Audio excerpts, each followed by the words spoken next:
We now know that the body of a man found outside a home in Canton is that of a Boston police officer. Officer John O'Keefe, who was off duty, was found dead on Fairview Road yesterday morning. This 16-year veteran of the Boston Police Department was found unresponsive in the snow outside the Canton home of another police officer. State police were at the scene last night investigating this. At this point, it's not clear how he died. An autopsy is set for tomorrow. County District Attorney says the autopsy conducted on Officer John O'Keefe didn't produce any information that can be released yet. We should learn more about the investigation tomorrow when Karen Reed is arraigned in Stoughton District Court. We are expected to learn more about the allegations against the girlfriend of a Boston police officer who was found unresponsive in the snow Saturday morning. 41-year-old Karen Reed pleaded not guilty on charges connected to his death. There was a lot of political pressure on this district attorney's office to bring charges in light of the fact that a police officer was the victim here. During a court appearance, prosecutors say the couple had been out drinking the night before, saying when Reed found her boyfriend in the snow the following day, she questioned whether she'd hit him with her car. At my client's arraignment in Stoughton District Court, you can pull the tape. I couldn't even get a police report from the government. They claimed that no police reports had been written. Details that still leave many questions. Karen Reed is charged with 2 felonies, manslaughter and leaving the scene of an accident. The prosecution doesn't need to prove there was intent to hurt O'Keefe, but that there was negligence. There was some blunt trauma, but what caused that blunt trauma? Immediately after Karen's arraignment in Stoughton District Court on February 2, 2022, Superintendent Long once again seized the opportunity to speak to the media in full uniform, conveying that he was speaking in an official capacity. Lose anybody, any member, and especially in circumstances like this, it's tough. He lamented the loss of a fellow officer, quote, especially under circumstances like this, end quote. The 41-year-old Reed pleaded not guilty to manslaughter, motor vehicle homicide, and leaving the scene of a crash causing death. Reed has been out of jail since February after posting $50,000 bail. She initially bailed out of jail, but was later ordered to be held in custody. Insisted on arresting her so that they could parade her before the media. A hearing began earlier this afternoon, and her defense says prosecutors are withholding information. We had a lot of difficulty getting cooperation from the prosecution and turning over the information that they had. Today's hearing centered on the discovery process in which the prosecution must share evidence so the defense can review it. There's a motion to inspect the taillight and housing. The vehicle's taillight and the victim's clothing, just some of the evidence in the case. They were essentially giving us the stiff arm. Reed appearing emotional as he proclaims her innocence.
On April 29, 2022, months prior to Karen Reed's indictment where her charges were upgraded from manslaughter to second-degree murder, her counsel filed a motion for the preservation of Google geofence data.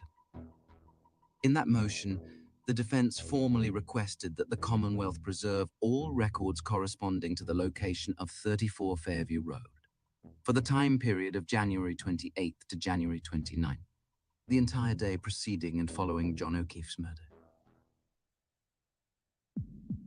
Geofencing is used to determine who was present at the time of a crime by analyzing location data from mobile devices or other sources within a defined geographic area to identify potential witnesses or suspects.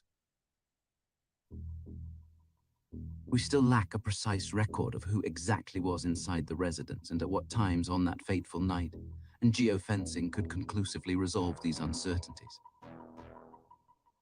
If it can be proven definitively that John did enter the home, then that means it would have been impossible for Karen Reed to have run him down, and someone inside is responsible for his murder.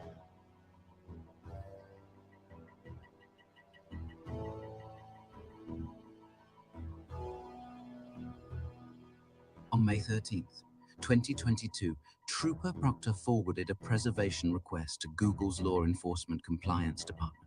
In that request, he specifies that it applies to the following. A. Any location data currently stored in relation to any devices identified within the set parameter. B. To include all account owner identification listed in the Your Personal Info within Google's My Account screen. C. To include all apps downloaded from the Google Play Store. 3 days later, on May 16th, Google acknowledged receipt of this initial preservation request. However, upon review of the request as worded, the defense team realized it would exclude data within applications that had been downloaded from the Apple App Store. In other words, it would apply only to Android phone users and provide nothing for anyone in the home carrying an Apple device. As a matter of court record, we know John O'Keefe and Jennifer McCabe were both carrying Apple iPhone 11s, and suspect most, if not all, of the other parties on premises that night were Apple users as well. Facts that Michael Proctor would have been well aware of at this stage.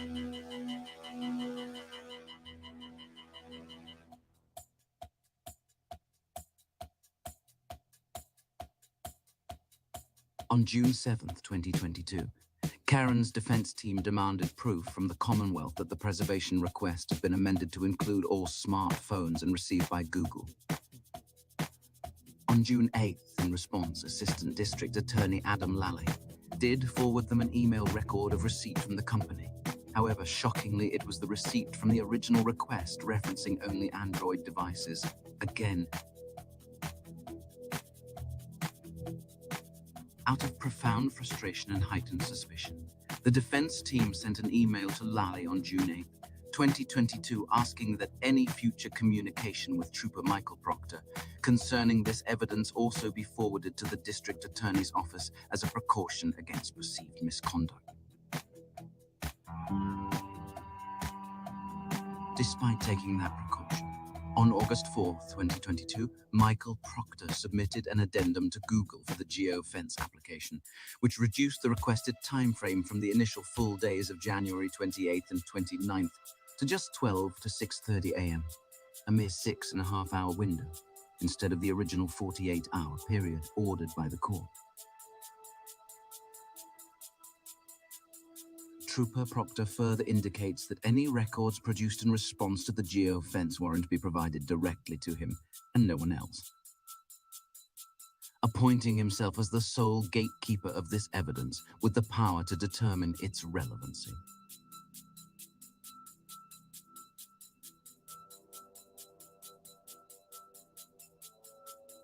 How can one possibly be expected to engage in a fair contest where the rules don't apply to your opponents, the officials undermining your every move, and the goalpost constantly moving away from you?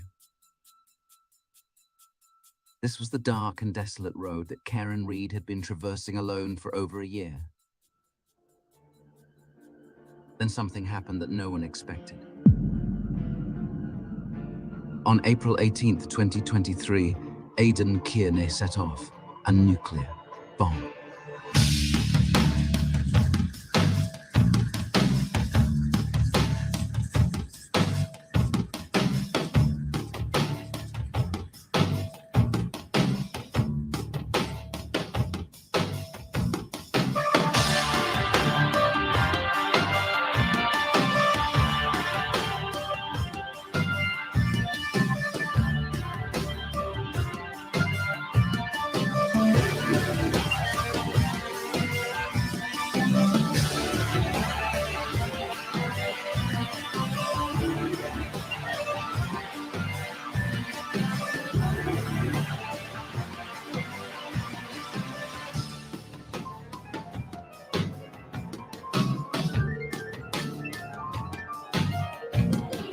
We know who did it, Steve. We know. And we know who spearheaded this cover up. You all know. Yes, we do. And no, she didn't do it. No, she didn't do it.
Woo! Welcome, everyone. I hope everybody's having a great middle of the week. Hope everybody's doing all right. Oh, man. Yeah. Today, Aiden, aka TurtleBoy, has court.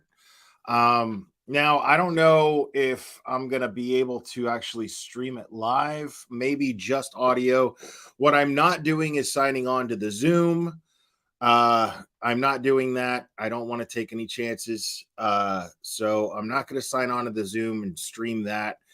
But if somebody else is streaming it, like a news station or community channel or something like that, then yeah, I'll stream it. I may have to wait till it's done and then stream whatever happened and already took place, but I know that I cannot log on to the Zoom and stream it live. Or at least I don't know if I can, so I'm just going to assume that I cannot. Now, oh man, this is going to be wild. Yeah, I'll check that out, Mike Gibson. And thank you, Sleuthy Goosey, for the links to be able, because one thing I did not do, and I did not do it yet. I have the court hearing, the bail hearing from the 26th. So in the meantime, while we wait for that, I know a lot of you have already seen that, but in the meantime, while we wait for that, I'm going to go ahead and stream that and see what happens. So, Wow, no more work till Monday. Yeah, man, and it is cold, man. I'm here. I'm in Tennessee, and I'm over here bitching and moaning about the cold. But and it's cold down here in my basement, man, where my studio is. It's definitely cold down here.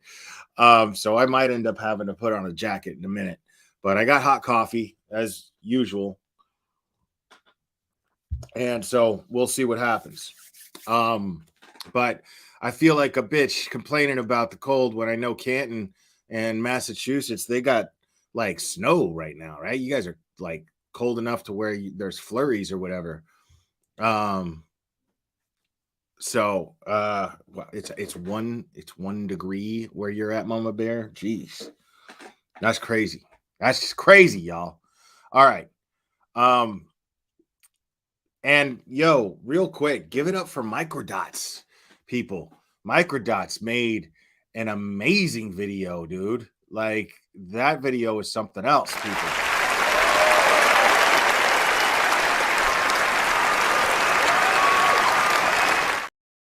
Already up for Oscars. You see that? Like, make sure to sub up to Microdots. I got the link pinned in the chat. Now, what you're also going to want to do is make sure to give it a like. I'm going to put the link here in chat for the video itself that I just played. Go ahead and mosey on over there real quick and give it a like. And man, I prefer the cold over the heat, man. I got to tell you, I don't like when the wind's blowing all over me, man. When it's cold, I don't like that. But I prefer the cold for sure. So let's go ahead and we'll play the hearing from the 26th real quick here.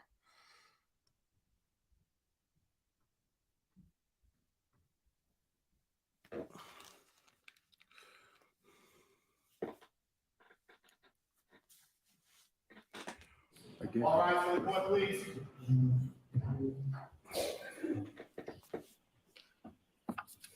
For the moment, you may be seated. Your Honor, this is a series of bail reviews out of the Stoughton District Court, 22-82107 through 118, the Commonwealth versus Aiden Kearney. Can I have counsel identify themselves for the record, starting with the Commonwealth? Good morning, Your Honor. Kenneth Mello, Special Prosecutor. I'm sorry, your last name? Mello, sir. Mello? With Commonwealth. Okay, thank you. Good morning, Your Honor. Timothy Brado on behalf of Aiden Kearney. Your Honor, this is my client, Aiden Kearney. Okay, sir, you may be seated. So this is these bail reviews. These are bail review 116 through 120, and then 123 through 126. So it's 9 total bail reviews. It looks like they all present the same issue. I received only this morning a petition for review of the district court bail determination, which is basically a memo in support of the argument that the stay away, no contact order should be lifted. Mr. Mello, did you see this? I received it at 4:42 yesterday. It came in my email, Judge. I have not had the opportunity to respond to it. However, Okay. Government's prepared to go forward. You're prepared to go forward, or do you want an opportunity to respond to it? If Your Honor needs a response, I can respond in writing. Get your shit together, Well, I guy. mean, it obviously raises interesting First Amendment issues, novel issues that aren't regularly dealt with in a bail petition. I believe that, Your Honor, views the Commonwealth's presentation, you'll agree that First Amendment issues are not why we're here. The First Amendment issues are the issues that are raised in the petition. Real quick, thank you, Mike. I just happened to see that come through. Thank you for the Venmo. I appreciate that. That was very nice of you. Though, so if you're gonna, if you want to address that, it would. I certainly can, Your Honor. Well, how do you want to proceed? Do you want to proceed now, or do you want to have an opportunity to brief the issue, the First Amendment issue, which is raised in the petition? That's what's raised in the petition, is the First Amendment issue. Correct. I can, if Your Honor, rather than rescheduling this, we can proceed with the hearing Yeah, today. Director to do so, I'd have a memorandum in support. Dude, it's simple. It's a First Amendment issue. Well, all right, let me flag the issue. Let me hear from Mr. Bradel first about whether we should go forward or whether Bradel. Okay. Now I know how to say his because, last name properly. Nothing is before me on the merits of the case in Stoughton. I've read the files. I've read the reports, okay, that were included in the files. I'm not particularly interested in a presentation of what the merits of the cases are, okay, although that relates to whether a stay away, no contact order should be issued. But I am interested in the First Amendment issue, which is raised by Mr. Bradel. So if you're not prepared to address that today, I think we probably ought to put this over. So, Mr. Bradel, I take it you are only looking to lift the stay away, no contact order, not modify it, not limit it, not limit it. Obviously, in, I in love this this kind guy. of a case, a stay away, no contact. See, I'm glad this isn't live, so I can like pause it and like give commentary because like he's like, I want to get this straight. Like, you don't want to lift this thing, or you just want to lift this no contact order thing. You don't want to modify it. You don't want to play with it a little bit and put little stipulations here and there.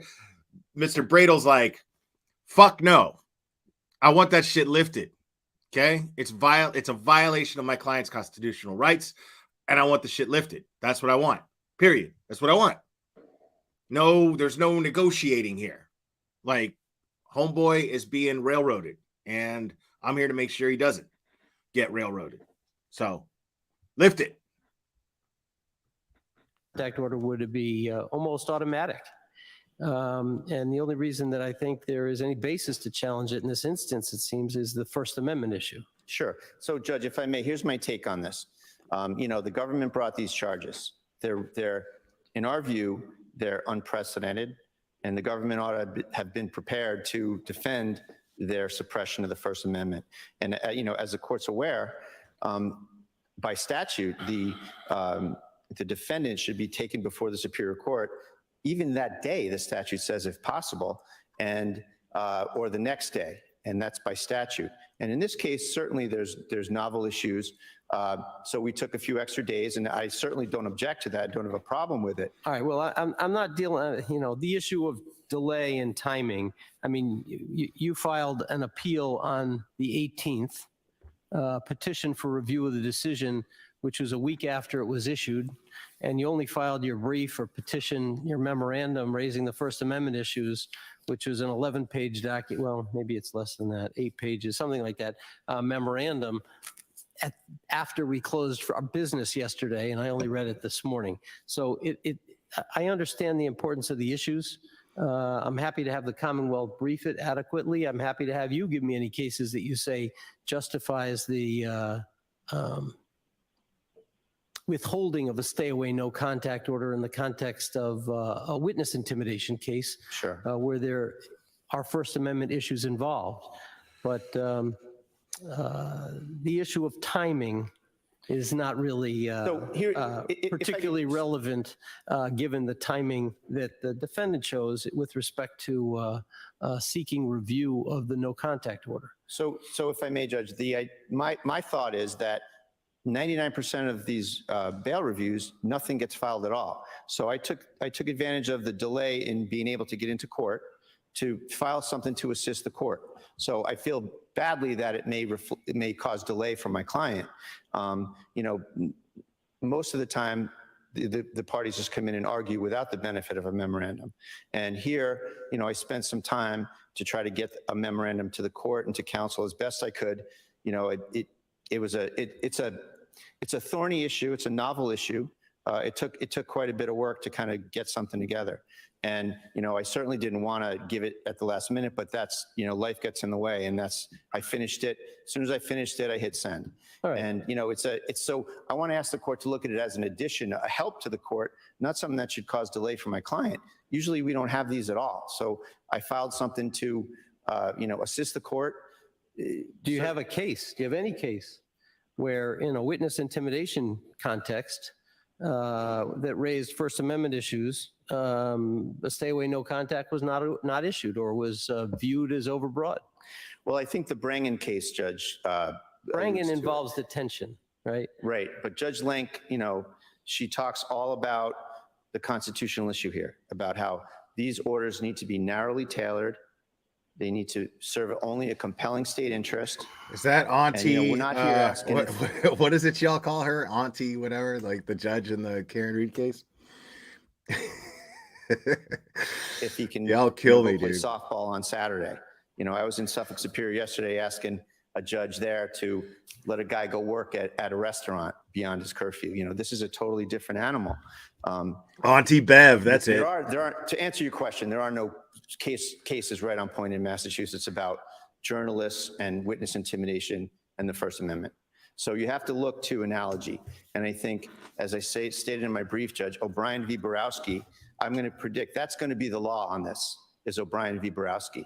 It's going to have to be fighting words, true threats, and the definition of fear cannot be, I'm afraid they're going to destroy me by suing me. I'm afraid they're going to sue me. I'm afraid they're going to get me locked up for things that I did. That's not the kind of fear that can be suppressed by the government by filing a witness intimidation case. So is exactly what's going on. I want to invite the court to look at. So your view is that a journalist can bring a dozen other cars, honking horns in front of a witness's house and calling out to the neighbors to call on their neighbor to do the right thing. Absolutely. Well, it's not something that plays well in polite society. I wouldn't do it. You wouldn't do it. Right. I wouldn't do it, say is but you could totally do it. By the journalistic privilege, that is to say, it's covered by the First Amendment. Covered by the First Amendment, Your Honor. Absolutely. In Article 16. Even if the other dozen cars or however many cars go out are not. I'm sorry, are not journalists. Not journalists. Well, Judge, that involves another issue that's a difficult issue, but should really come out on Mr. Carney's side, where how much control does he have over his people that follow him and want to cheer him on? I mean, but it doesn't matter. Who can control a mob? According to the papers, it doesn't matter, like, if they were honking in front of houses, or even if he said to honk in front of those houses, which we know he didn't do. But if TurtleBoy said to knock in front of those houses, or honk in front of those houses, not knock, but honk in front of those houses, that's just simple. I mean, it's protest. It's it's a public street. In some cases, is it an asshole thing to do? Sure. Okay. Because some people look at me and like they see my channel and they think, well, you were saying all this stuff about Bullhorn Betty doing that. You were saying all this stuff about JLR doing that. Absolutely. And I stand by that. And the reason why I stand by that is because A, they were interfering with an ongoing investigation that the police already had handled. And there was enough evidence to dictate that they were conducting a thorough and just investigation in those particular cases. This is very different. That's A.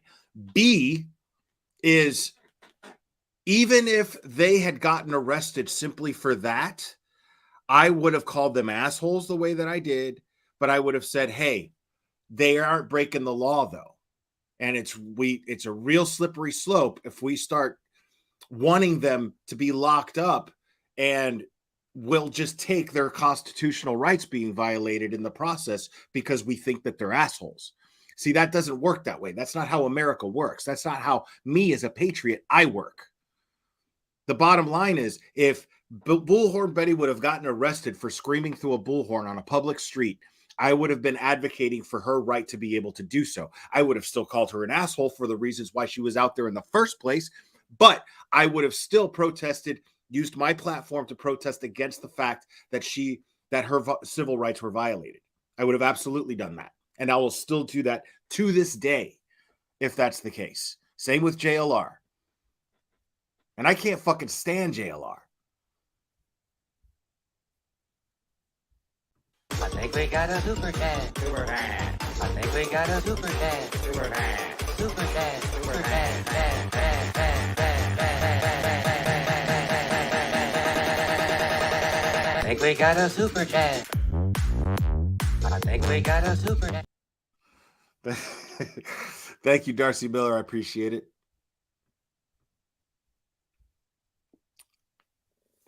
Right. Sleuthy Goosey's making a good point. And why didn't the police stop it if it was a problem? Well, that's the point.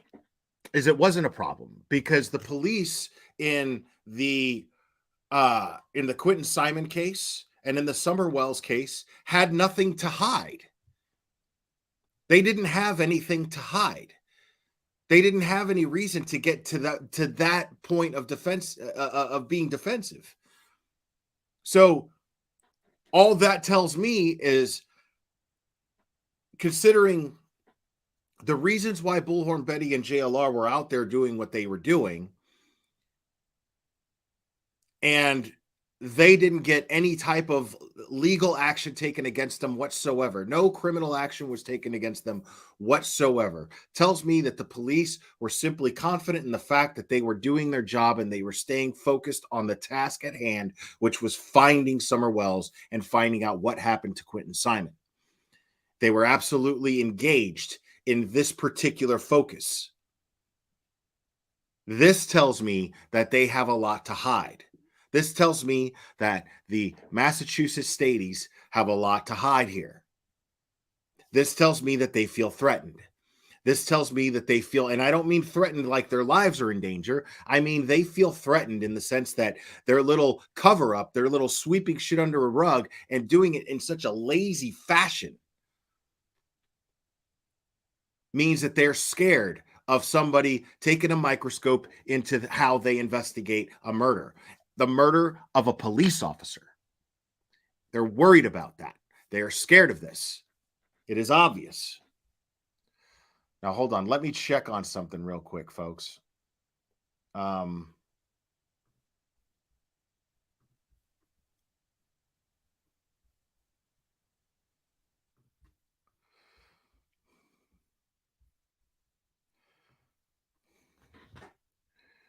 right.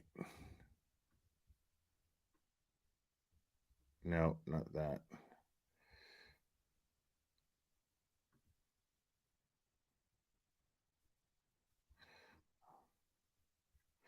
Okay, that's not it.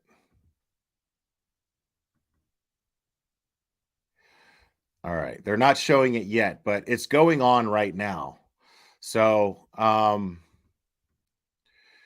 just wanted to go and check on that.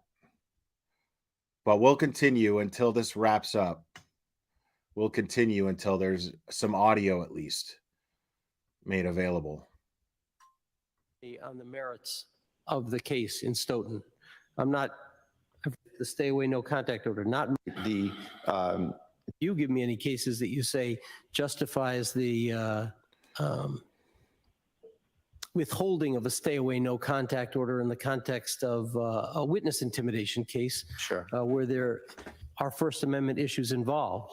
But the issue of timing is not really particularly relevant given the timing that the defendant chose with respect to seeking review of the no contact order. So if I may, Judge, my thought is that 99% of these bail reviews, nothing gets filed at all. So I took advantage of the delay in being able to get into court to file something to assist the court. So I feel badly that it may cause delay for my client. Most of the time, the parties just come in and argue without the benefit of a memorandum. And here, I spent some time to try to get a memorandum to the court and to counsel as best I could. It's a thorny issue. It's a novel issue. It took quite a bit of work to kind of get something together. And, I certainly didn't want to give it at the, she talks all about the constitutional issue here, about how these orders need to be narrowly tailored. They need to serve only a compelling state interest. And, we're not here asking if he can, go play softball on Saturday. I was in Suffolk Superior yesterday asking a judge there to let a guy go work at a restaurant beyond his curfew. This is a totally different animal.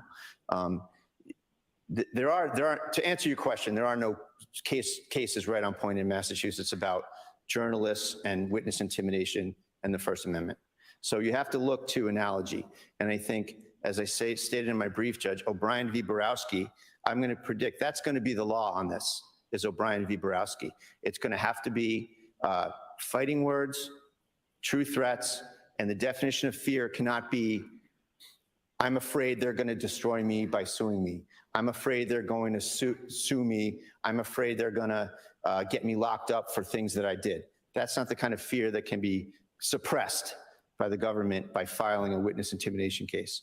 So Exactly. I'm sorry, not journalists. Well, Judge, that involves another issue that's a difficult issue, but should really come out on Mr. Carney's side, where how much control does he have over his people that So again, the question here is, can people who are not journalists honk their horns, rally and honk their horns in front of people, in front of witnesses' homes to pressure them into doing the right thing? That's the question. Well, according to Bullhorn Betty and JLR, yes, of course you can. Everybody's press. I've even heard TurtleBoy say it. Everyone is press. Now, I disagree to a certain degree, but as far as your rights go, as far as the right to do what you're doing, then yes, you do have the right. It doesn't matter if you went to college for a journalist for a journalism degree. It doesn't matter if you went to college for that. It doesn't matter if you have an official work title for a mainstream media news conglomerate. That shit doesn't matter, because you are the people and the press is the voice of the people. So you are allowed absolutely to claim your press. You're allowed to behave as press. You have the right to do it. It doesn't necessarily mean that you should every time, but in a case where it's clear that there is some faulty investigating going on, and whether Karen Reed is innocent or guilty, people, whether Karen Reed is innocent or guilty, the issue here, the main issue here, is the fact that her rights have been violated, and she is being prosecuted based on a very, very faulty investigation. And John O'Keefe's loved ones have the right to have a professional and thorough investigation done into his murder. The people, seeing as he is a police officer, have a right to this, and the person being accused has a right to this. This is all fact. Okay? So to question whether or not it's legal for people to get in their cars and organize a rally where they honk their horns in front of the police station or even a witness's home, that is legal. That is not illegal. Even though people are saying he did not do that, he only did it to the police station. Sure, great. Okay, but even still, it would not be illegal. Follow him and want to cheer him on. You know, who can control a mob? According to the papers, there was a meeting place. Yeah. And no one knew where they were going in advance. But these and then this defendant, I'm reading between the lines now. I don't think the papers are explicit, but they suggest that this defendant then directed them to the various locations that they were going to drive by. Sure, that's completely constitutionally protected. Just to demonstrate against what you see as government corruption. So this deserves the highest level of First Amendment protection, Your Honor. I understand the argument. Mr. Mello, are you prepared to address the law? Not to the extent that that the defendant has raised in his memorandum. However, Would you like an opportunity to brief the issue? I would. See, that is hilarious to me, people. Let me explain to you why I think that's fucking hilarious. Because this is the guy prosecuting. Okay? This is the guy prosecuting TurtleBoy. So if he's prosecuting TurtleBoy, well, then he must. I mean, he's prosecuting him for what? For breaking the law, correct? Right? There's a law. TurtleBoy broke it. This guy has to prove it in court. He had to approve. His office had to approve law enforcement officers filing for a warrant, busting into his house, arresting him in front of his kids, confiscating all of his tech. This guy's office had to do that, right? So, yes, thank you, Mike Gilson. That's what I've been checking back and forth. This is what he's been doing, right? This is what he's doing. He's trying to prosecute TurtleBoy for breaking the law. Now, how the fuck is it? Explain this to me. How the fuck is it that guy needs a briefing on how the law works? How do you not know the law that the person you're prosecuting broke? I mean, it doesn't make sense. Think about it. So how are you going to prosecute someone for breaking a law in which you don't know what the law is that he broke? You're not familiar with it. Okay. That makes a whole lot of sense. Keep going, buddy. I would, Your Honor. All right. When would you like to have the hearing after you have briefed the issue? Whatever's convenient to the court, Judge. I have here every day next week. Whatever. I have a full boat next week. I'm trying a case Monday to Tuesday. I'm starting another case Wednesday, and we're trying that case Wednesday, Thursday, Friday. But I can make time for you in the afternoon. We can have the hearing, but I want to get the briefing in advance, and then we can have the hearing, or maybe we do it early the following week. Wednesday would be fine, Your Honor. Wednesday? Do we have time, Jim? Can we figure that out? Sure. Wednesday in the afternoon? It would have to be the afternoon. Yeah, no, but I would, like 3 o'clock? Yeah, it'd be helpful to know what else is on. Tim, can I just see it for a second?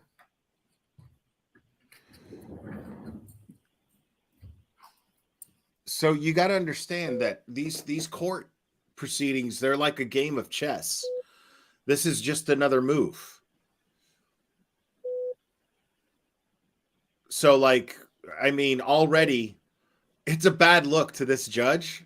It's a real bad look that the prosecution doesn't even know the law in which the person he's prosecuting allegedly we probably broke. could do it at 3 o'clock, Jim. You think we could get our 2 o'clock list on Wednesday done? Looking more carefully.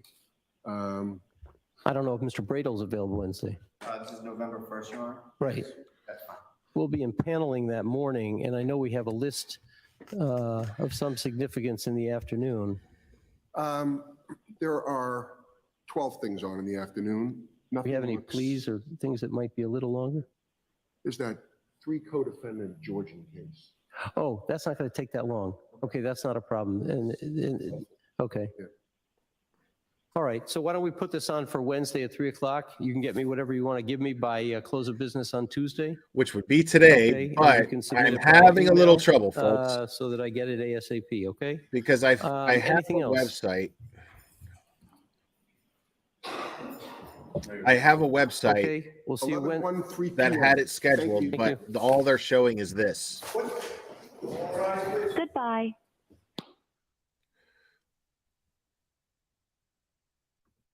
Okay. All they're showing is this right now. So and now there's another schedule at 7:30. There's another one, but I'm gonna hang out a little while with you guys and see if there's another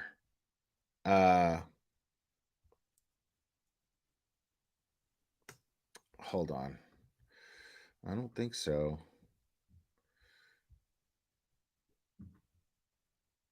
Nope, it just says the Children's Museum in Easton. Or yeah, in Easton.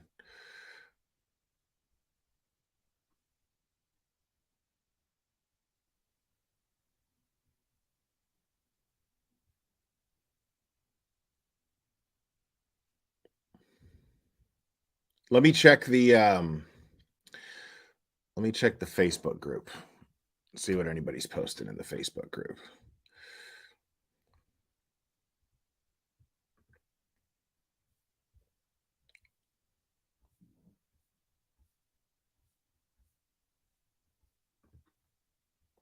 Okay.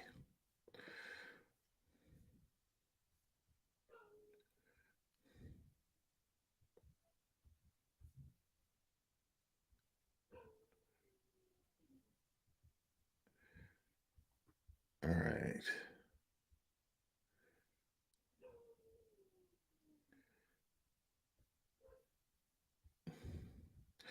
Yeah, it looks like the Young Jerks are trying to stream it via the Zoom, but it says the meeting's at capacity. But yeah.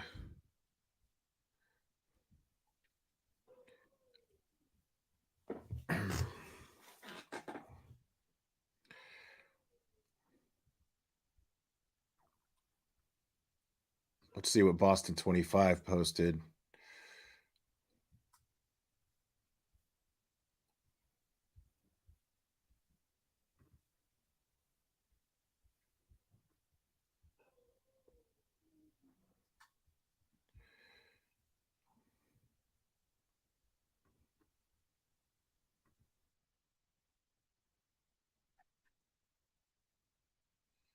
Um,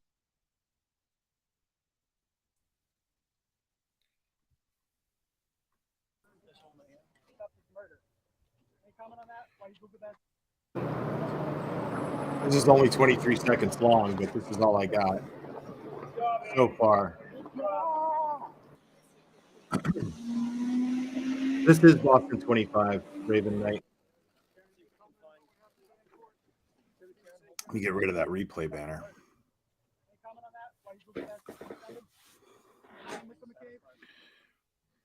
Spots. But unfortunately, it's time consuming and costly to keep. All right. I don't know what the hell's going on.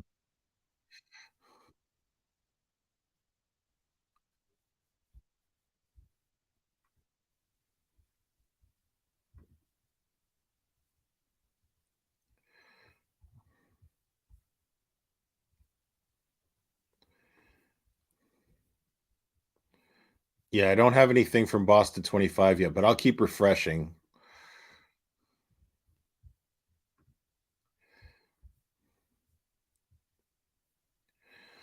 All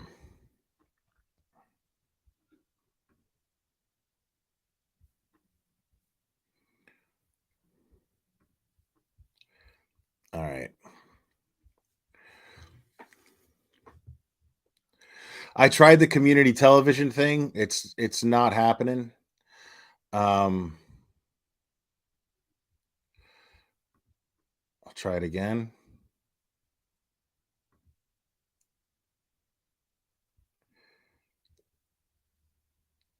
Okay, it seems like they're trying to do something with it. Let's check it out. Let's see.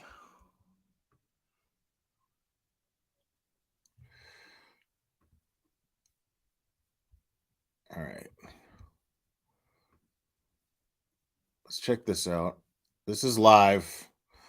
So we'll just wait, see what happens. I tried Boston 25.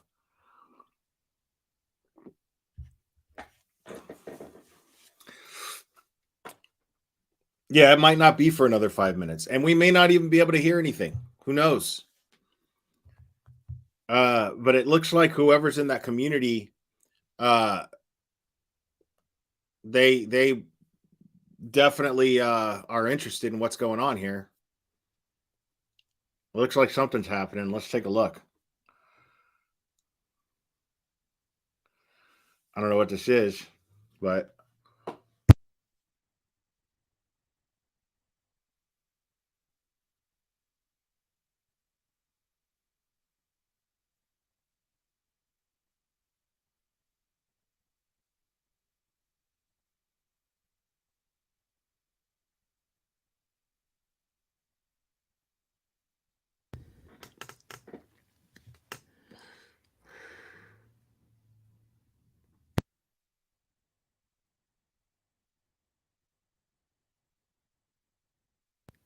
yeah, so we're just watching.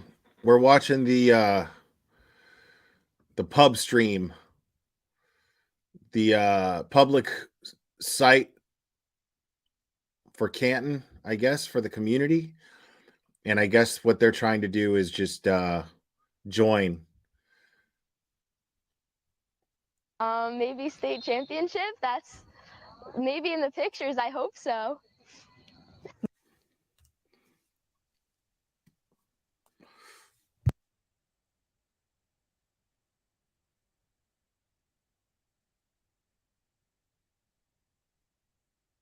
Okay, it's set to start at 3. Okay. Well, at least we're logged into the city who's planning on. Yeah, I mean, there's these things never start at the exact time that they're supposed to. They never actually like just start.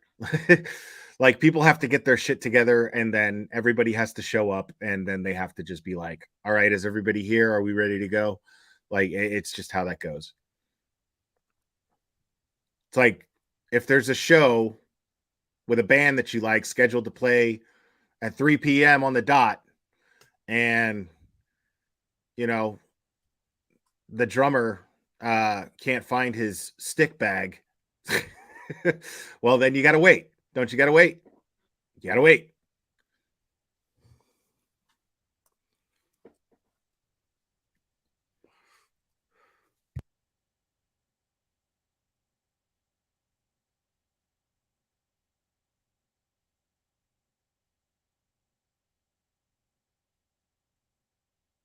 Dude, this dude's just like showing his password and everything. Like, chill out, bro.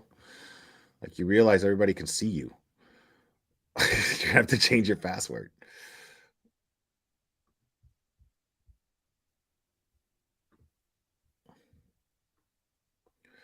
So it says the meeting's at capacity.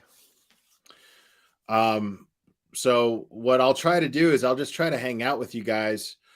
Even if we can't stream it live, then what I'll do is I'll just hang out with you guys for a bit and then wait to see if there's something that we can like show on a replay. At the very least, catch TurtleBoy and Mr. Bradle's comments to the press afterwards.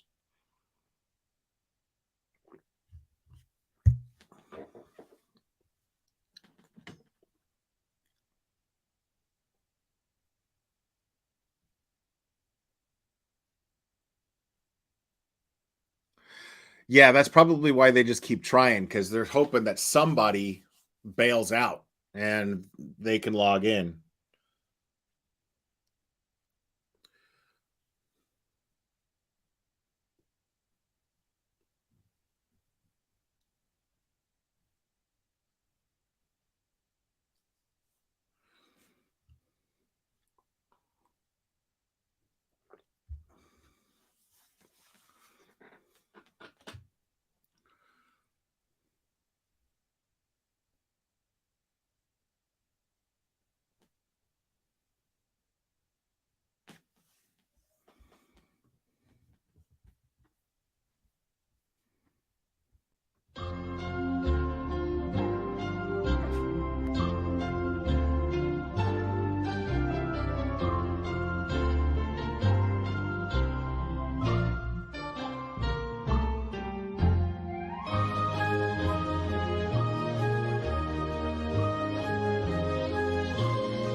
Okay.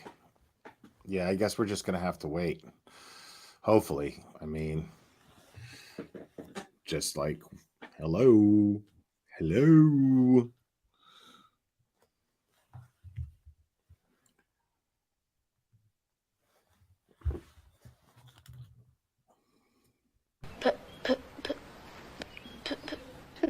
Today, Junior?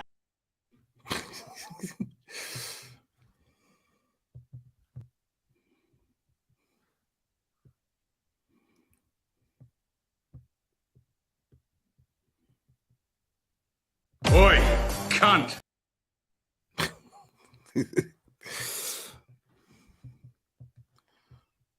It's like, come on, man. Let's go, man. Boo, you suck. All right, let's see. Are they going to join the meeting? Get out of here. I don't want this person's password to get revealed.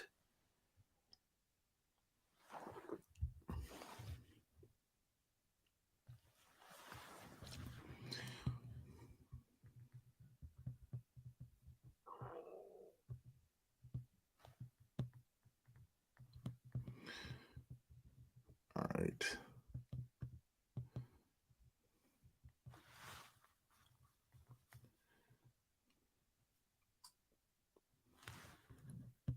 Yeah, it's still saying that it's at capacity.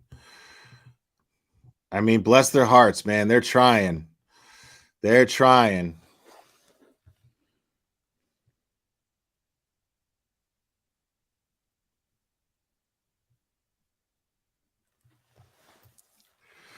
Oh, yeah. Smart move, Sleuthy Goosey. Smart move.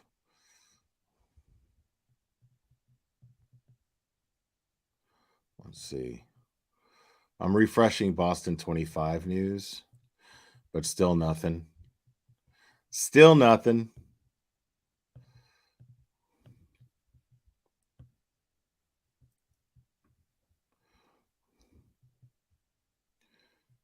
All right.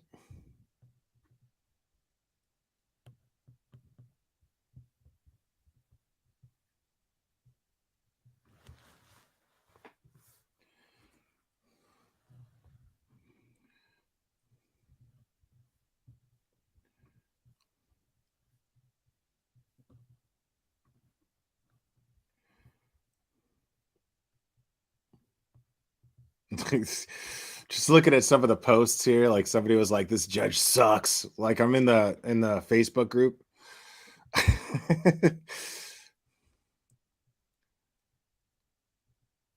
Everybody's trying to watch.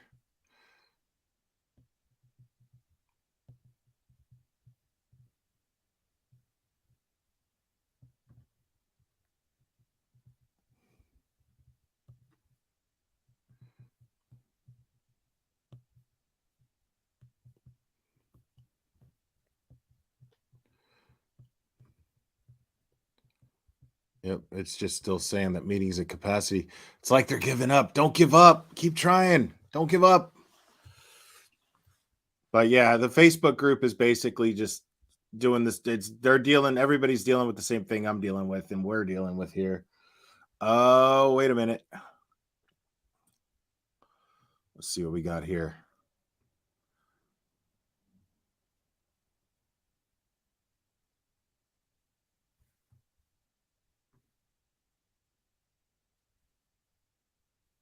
Oh my God.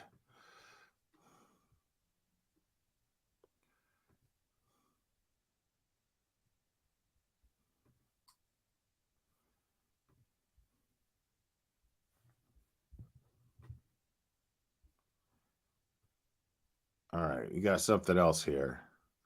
I'm going to keep my eye on this. This is just, hold on. You got commercials.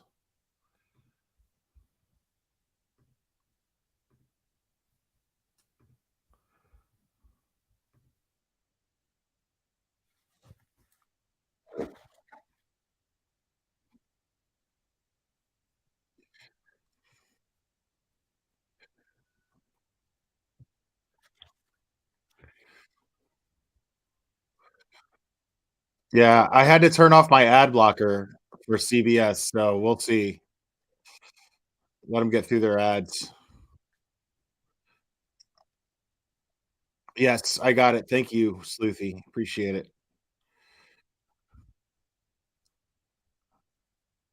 But I've got CBS News Boston up. I'm just waiting for the ads to stop.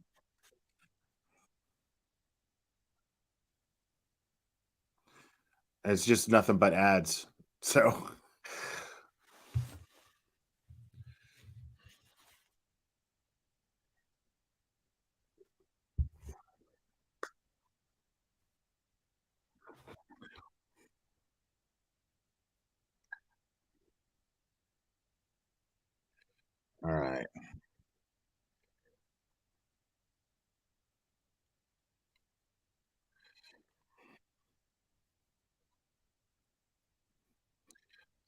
Yeah, so they're just running ads in the meantime. Hopefully,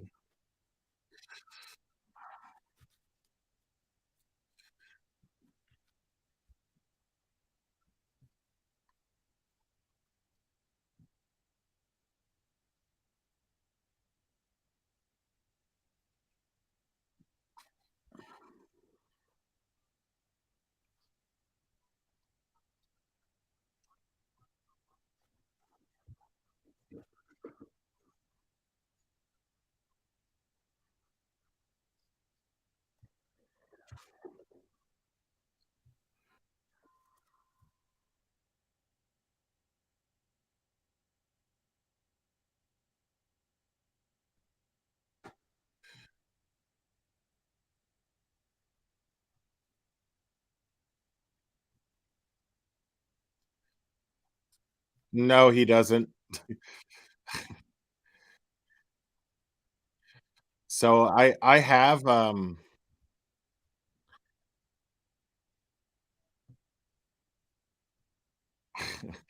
I have this David McGrath guy up. He's having just as much trouble as we are. So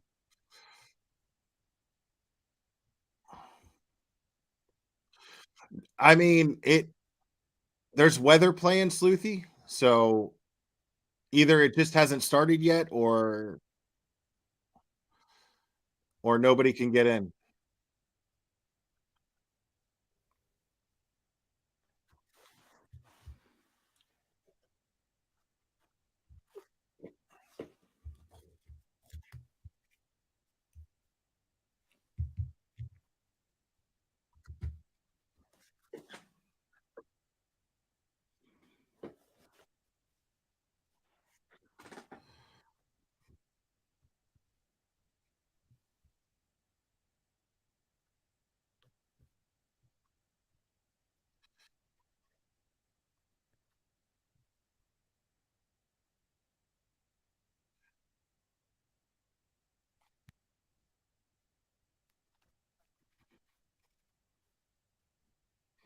All right.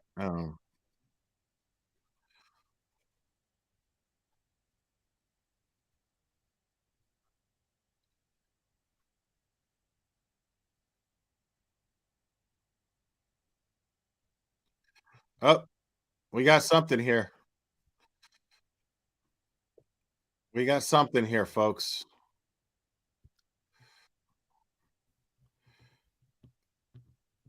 Okay, hold on.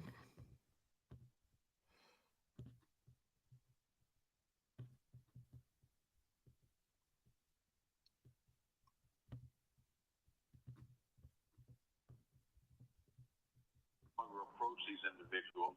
No, we're not talking about the no contact order. Okay, if Mr. Kearney were to get on a bullhorn and call out to witnesses or call out about witnesses in a way that would be direct or indirect contact, that would be problematic. But I'm talking about where he can go when those individuals are near. The reasons for a distance that you would suggest. Your Honor, the reason for that distance is because in these instances, if it was 500 feet on a bullhorn. Yeah, I got it, Sleuthy. Thank you. This is what it is. This is it right here. And I'll grant you, Judge, that's subjective. But it seems to be reasonable because certainly within 100 yards, he can well be heard if he's advocating for one cause or another within the distance of these witnesses. Nonetheless, and Your Honor referenced his posts on social So media. somebody is streaming this thing from the courtroom, which I don't know if they're allowed to do. However, the limitations there have been well established by law for decades and perhaps centuries in the United States. A journalist, by virtue of one being called a journalist, that does not confer upon an individual. I mean, this is some bootleg shit right here. It's not a license. No, well, no, what's going on is, let me be clear. What's going on is whoever I'm streaming this from is got their phone up against their computer screen. They're streaming it from their computer screen and they're filming it with their phone. So it may not be like somebody with a hidden camera in the courtroom. I'm just being stupid. Report or statement from Detective Lieutenant Tully. Hold on one second. Let me just. Go ahead. And there are some. Yeah, somebody's it's only probably streaming from the small Zoom number link, of more some than of the likely. incidents that have occurred by virtue of actions of the defendant. This particular individual approaches people in a way that where he said, "I'm not a threat to you. I'm not going to cause you any harm," but his actions are contrary to his words in many cases. He's called people and indicated. What the fuck is going on here?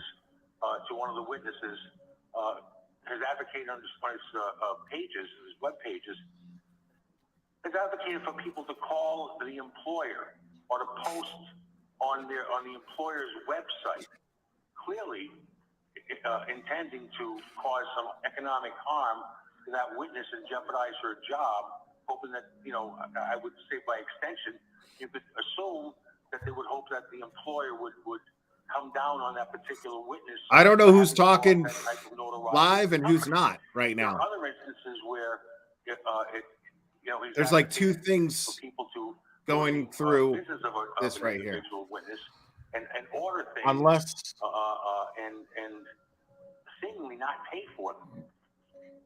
Those have all been advocated for by this all defendant. right, let me shut That's out. the economic harm that a witness would suffer. In one particular instance, one witness who owns a pizza shop in Canton has reported a marked increase in the number of orders and has advocated for that. There are other instances where he has approached people. Okay, never mind. That was a technical issue on my part. Life as you know it has changed. You won't be able to go anywhere without being photographed or followed. We know where you've been. There are instances where he's consigned. I appreciate that. I read the underlying documents. This judge does not like this prosecutor already. Let me ask Yeah, I got all that, bro. Mr. Kearney objects to the stay away, no contact, because it says he will not be able to be in the same place as the witnesses / victims, okay, who were named in the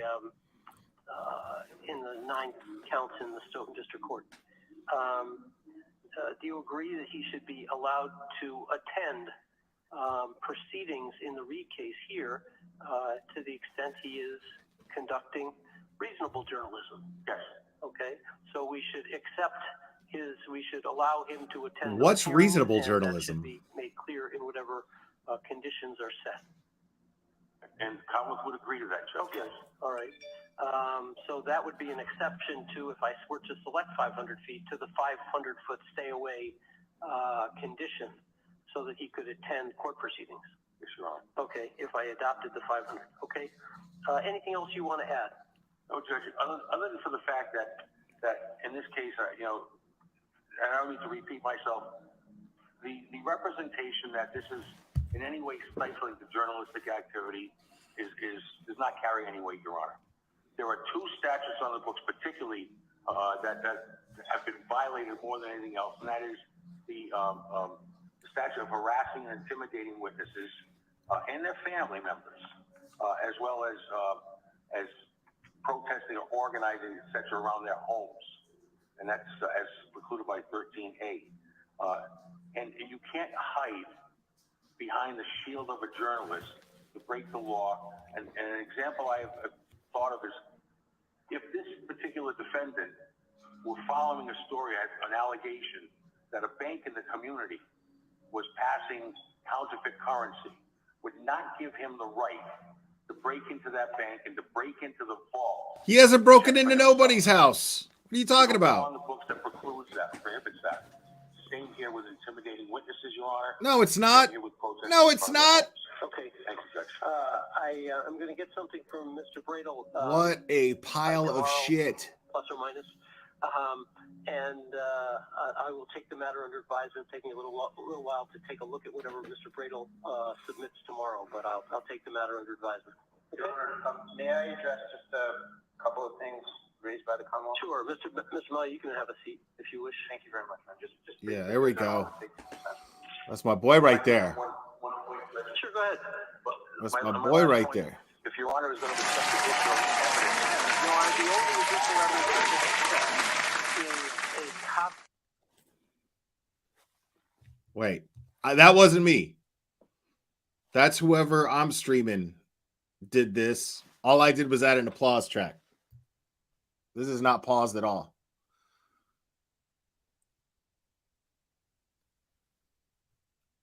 I think he's just frozen.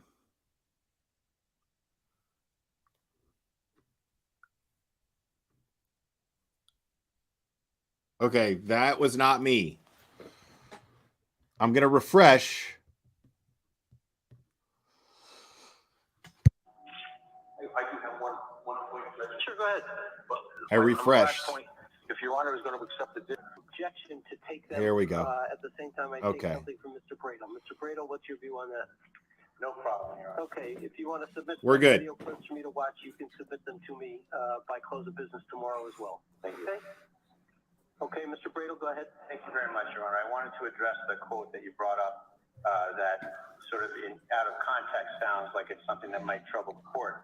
And what was really going on there, Judge, is that Mr. Carney was calling a witness and satirizing his threatening video that Mr. Carney had seen.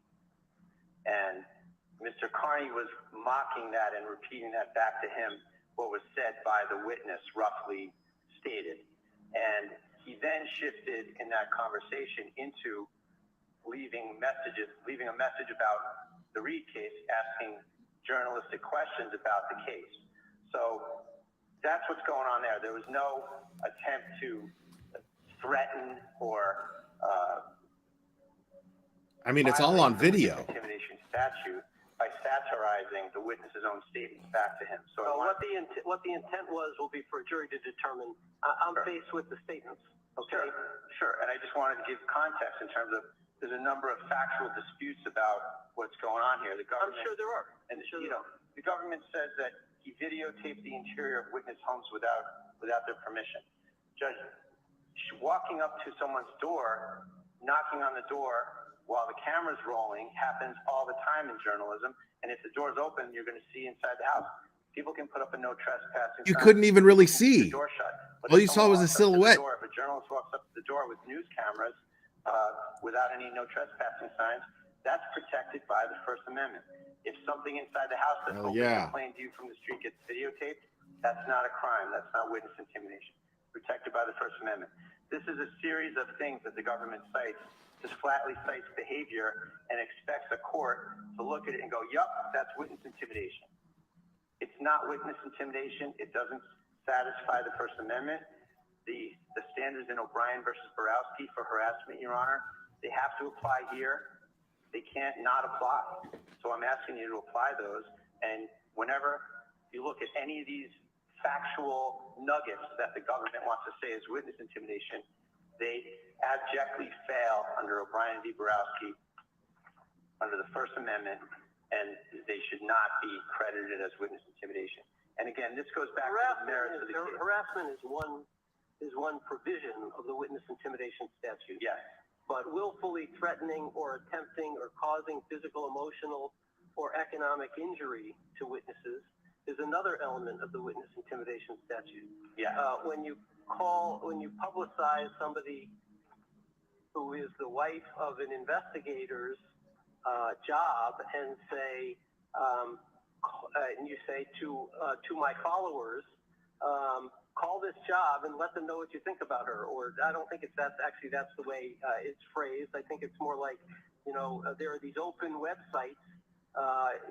Get at it and post on those websites. I am very much paraphrasing, but that's the sentiment of the conversation that's posted by your client, as I understand it. Sure. That is not reporting, that's advocacy. That's encouraging people to do something to another party's economic disadvantage. When you tell my followers to go and call a restaurant and order food and don't go and pick it up and don't pay for it, and that's what happens, that's economic injury. it certainly may It's a cause civil emotional issue, though. injury too, but it's certainly economic injury, which is an element of the witness intimidation statute separate from harassment. So I don't know about that. I don't think you're telling me that first clause of the witness intimidation statute does not apply in a First Amendment context. It sounds to me like what you're arguing is that the actions by your client did not attempt to cause emotional or economic injury. That seems like what you're arguing, but I want to make sure I understand clearly what it is you are arguing. I appreciate that, Your Honor. That's part of what I'm arguing, absolutely. But the second part of it, Judge, is that if you look at the analogous framework in O'Brien v. Borowski, economic injury is not allowed. Economic injury violates the First Amendment, criminalizing that. You're allowed to boycott. You're allowed to urge people not to do business with someone. You're allowed to say to people, I'm going to sue you and destroy you. You're allowed to do that. That is prohibited under O'Brien v. Borowski in the harassment context there.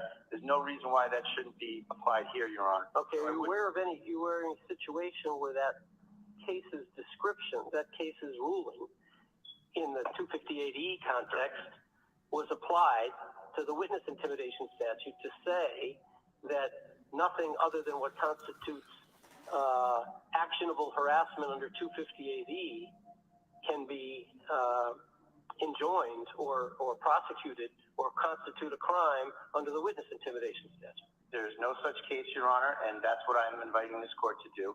On the merits, looking at the merits of the case in the context of whether collateral order should issue, I ask that you find that it's unconstitutional, that those activities are constitutionally protected by the First Amendment, that you can threaten economic injury to a witness, and it's covered by the First Amendment.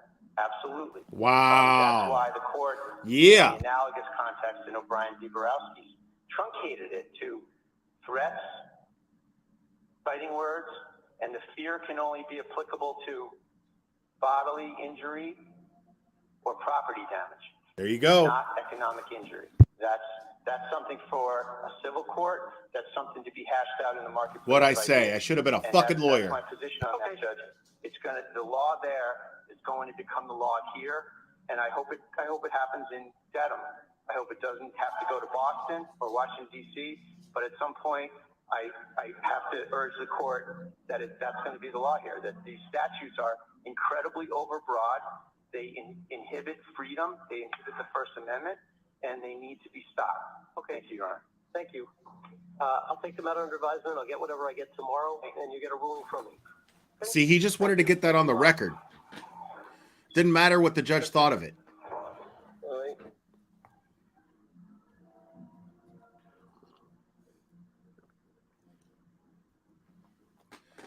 That's it. That's the Zoom meeting, folks. All right. Before I dox that person, let me just get out of that. So I'm of the opinion, again, I'm not a lawyer, although when I hear a lawyer say the same fucking shit that I say, I feel extremely validated, like I'm not a GED student. But I do believe, I am of the opinion that what he was trying to do mainly was get those facts on the record. Keep this, that was a strategy in keeping this a First Amendment issue, so that those words were on the record when a jury gets selected and a jury gets involved in this case, then they're going to be able to hear those words. They're going to be able to read those words in a transcript. So this is very, very, very important. Again, this is a game of chess. So every little move means something. It's like in football, it's another yard. You know what I mean? It's another first down. That's all it is. It's just moving forward more towards the goal, chipping away, as they say. So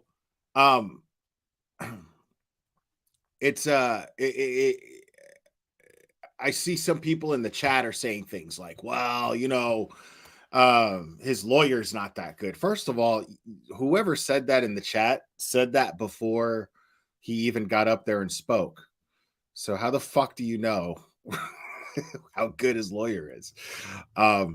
Like, this is a chat for people who use their brains. You could be stupid, don't get me wrong, but don't be ignorant. That's what I don't like. Don't be ignorant. You could be stupid. You're allowed to be stupid. I'm stupid. You're not stupid. You don't have you could totally be stupid if you want. There's no rule in my chat against being stupid. But if you're going to be ignorant to the facts and be ignorant to everything that is being said and all of the information that is being fucking spoon fed to you, then no, yeah, you're not. Yeah, we don't do that here. We don't do that here. So, this I believe is absolutely the arguments that the judge was making. All that was doing was fueling Aiden's attorney. That's all the judge was doing, was basically just giving him more to say and more to argue, giving Bradel, Aiden's attorney, more to argue. So that's the way it came off to me anyway. So when he's saying that that's considered like financial or hurting his business, hurting Chicken Parm Charlie's business, that's a civil issue. You can't criminally charge somebody for that. You can't use the police as a bunch of fucking bouncers in a club. You know what I mean? It doesn't work that way. You can't just use cops and the system to execute your bullying and intimidation tactics. It just doesn't work that way. I don't know if the judge was 100% wrong. I'd say I'll give you the benefit of the doubt and say that he may have been 75% wrong, and meaning in the sense that, like, hear me out, in the sense that the judge is able to give his opinion on what was going on, but Bradel was allowed to argue against that opinion. So he's saying, look, these are the other cases that there's no other case, actually. There's no other case where someone could be criminally charged for stuff that you get sued for. That you can only get sued for. That doesn't even make sense. Now,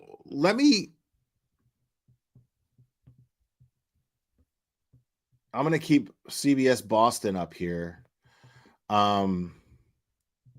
See if they have TurtleBoy outside of the courthouse at any point. Now I saw some arguing. let me do this real quick. Let's talk about what they were saying and accusing him of, what this prosecutor was accusing TurtleBoy of. And this is going to take me a second because I got to look at the after David.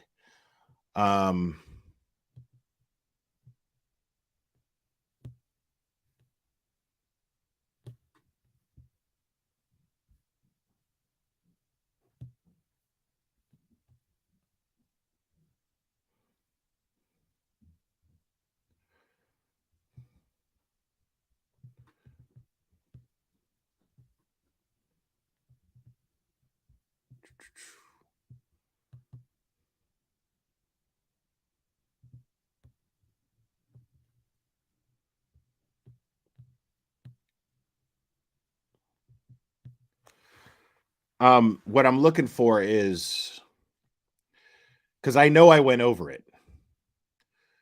I have to go over where he allegedly stated to call Chicken Parm Charlie's restaurant and order food and hang up, or come in and not pay for it. I want to revisit that real quick. But that's if I could find it, because there's a lot of documents here. All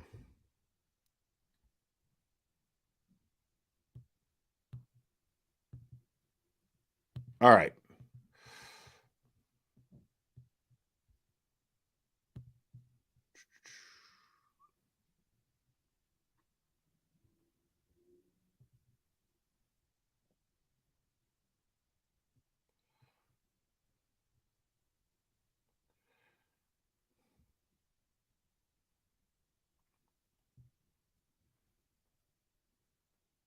Yeah, see, this doesn't have. See, this is what's interesting.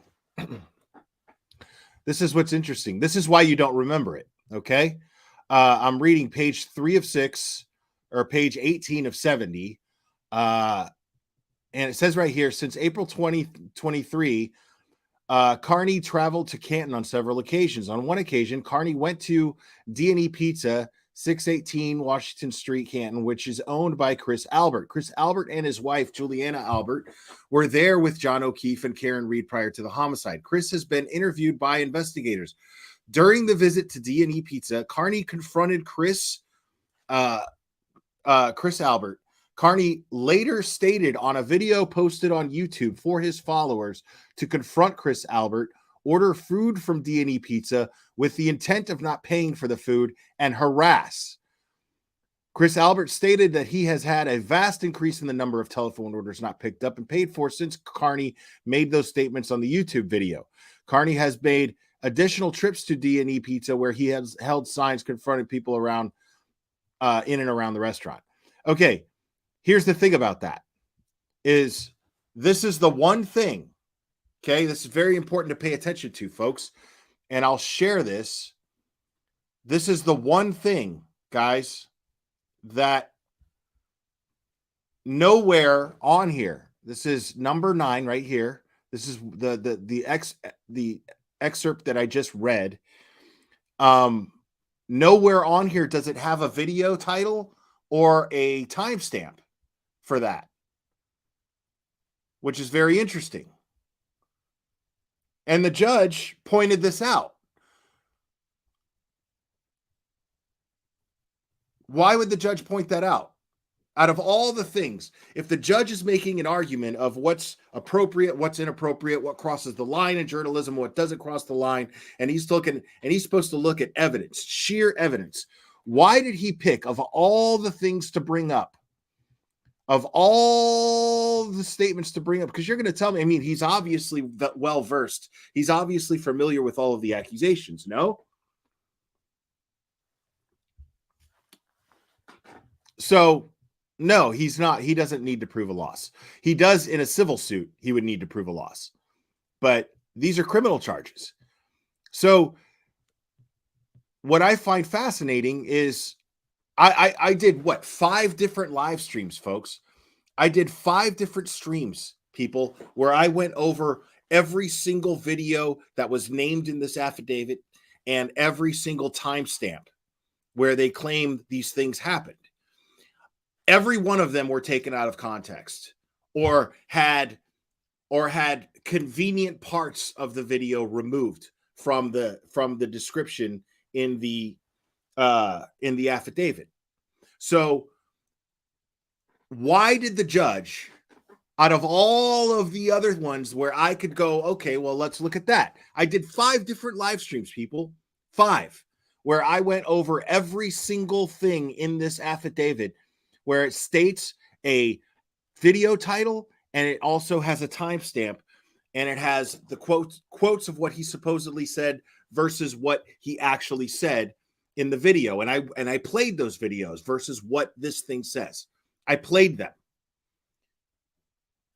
But out of all of the accusations in that affidavit, this is the only one that I can see where he claims to say something. And do we find it interesting that I mean, does anybody else find it interesting that it's Chicken Palm Charlie's accusations? It's the part of this where he's the victim, and he happens to sit on the Canton board. I mean, come on. I mean, come on, people. Like, is it so crazy to think that this guy has that kind of influence? Now, I'm not accusing the judge of anything. I'm not accusing the judge. All I'm saying is, in a case where this whole town is screaming conspiracy and corruption, was it a good move for the judge to pick that one particular accusation out of the entire lists out of the entire list of accusations, to pick that one accusation where there's no video proof behind it.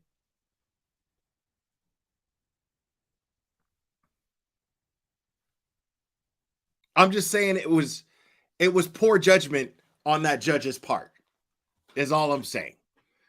All I'm saying is it was poor judgment. He out of all of the ones that he picked, if he's trying to calm down that community and not get them riled up and not add fuel to the conspiracy theory fire that's going on there, then why the fuck would he pick the one that there's no proof behind?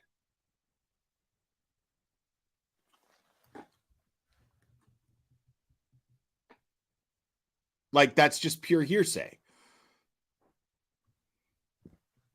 I mean, it's right there.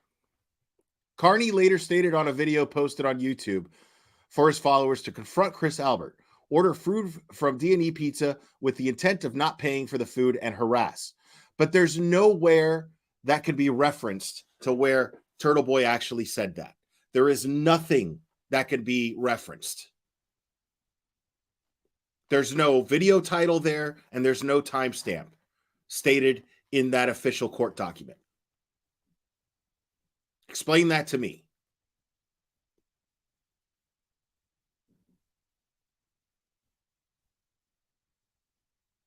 Well, KMM, that's what I'm alluding to.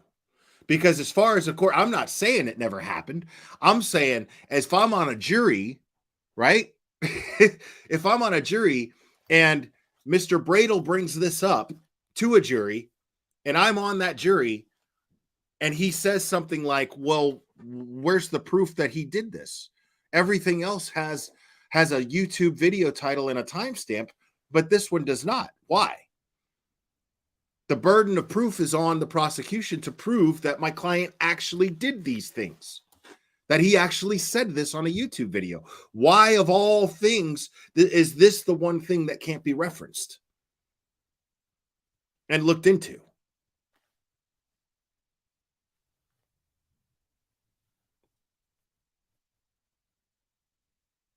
So KMM is saying none of that was ever on YouTube. He never said that. Maybe he did, maybe he didn't. But the fact of the matter is in a court of law, as long as this Mr. Bradel does his job, and this is a nail in his coffin, this is a nail in TurtleBoy's coffin, supposedly, I would bring that up. Because that defense would dictate, without the proof, fuck, no, it never happened. He never said it.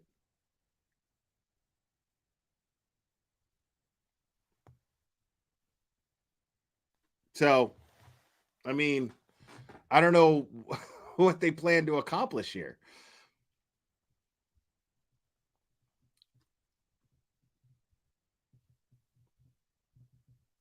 Let me see if there's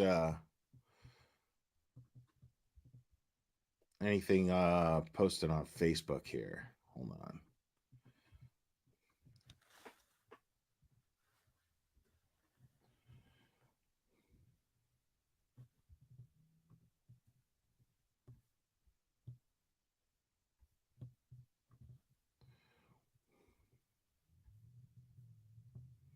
Oh, hold on. We got some footage here, folks.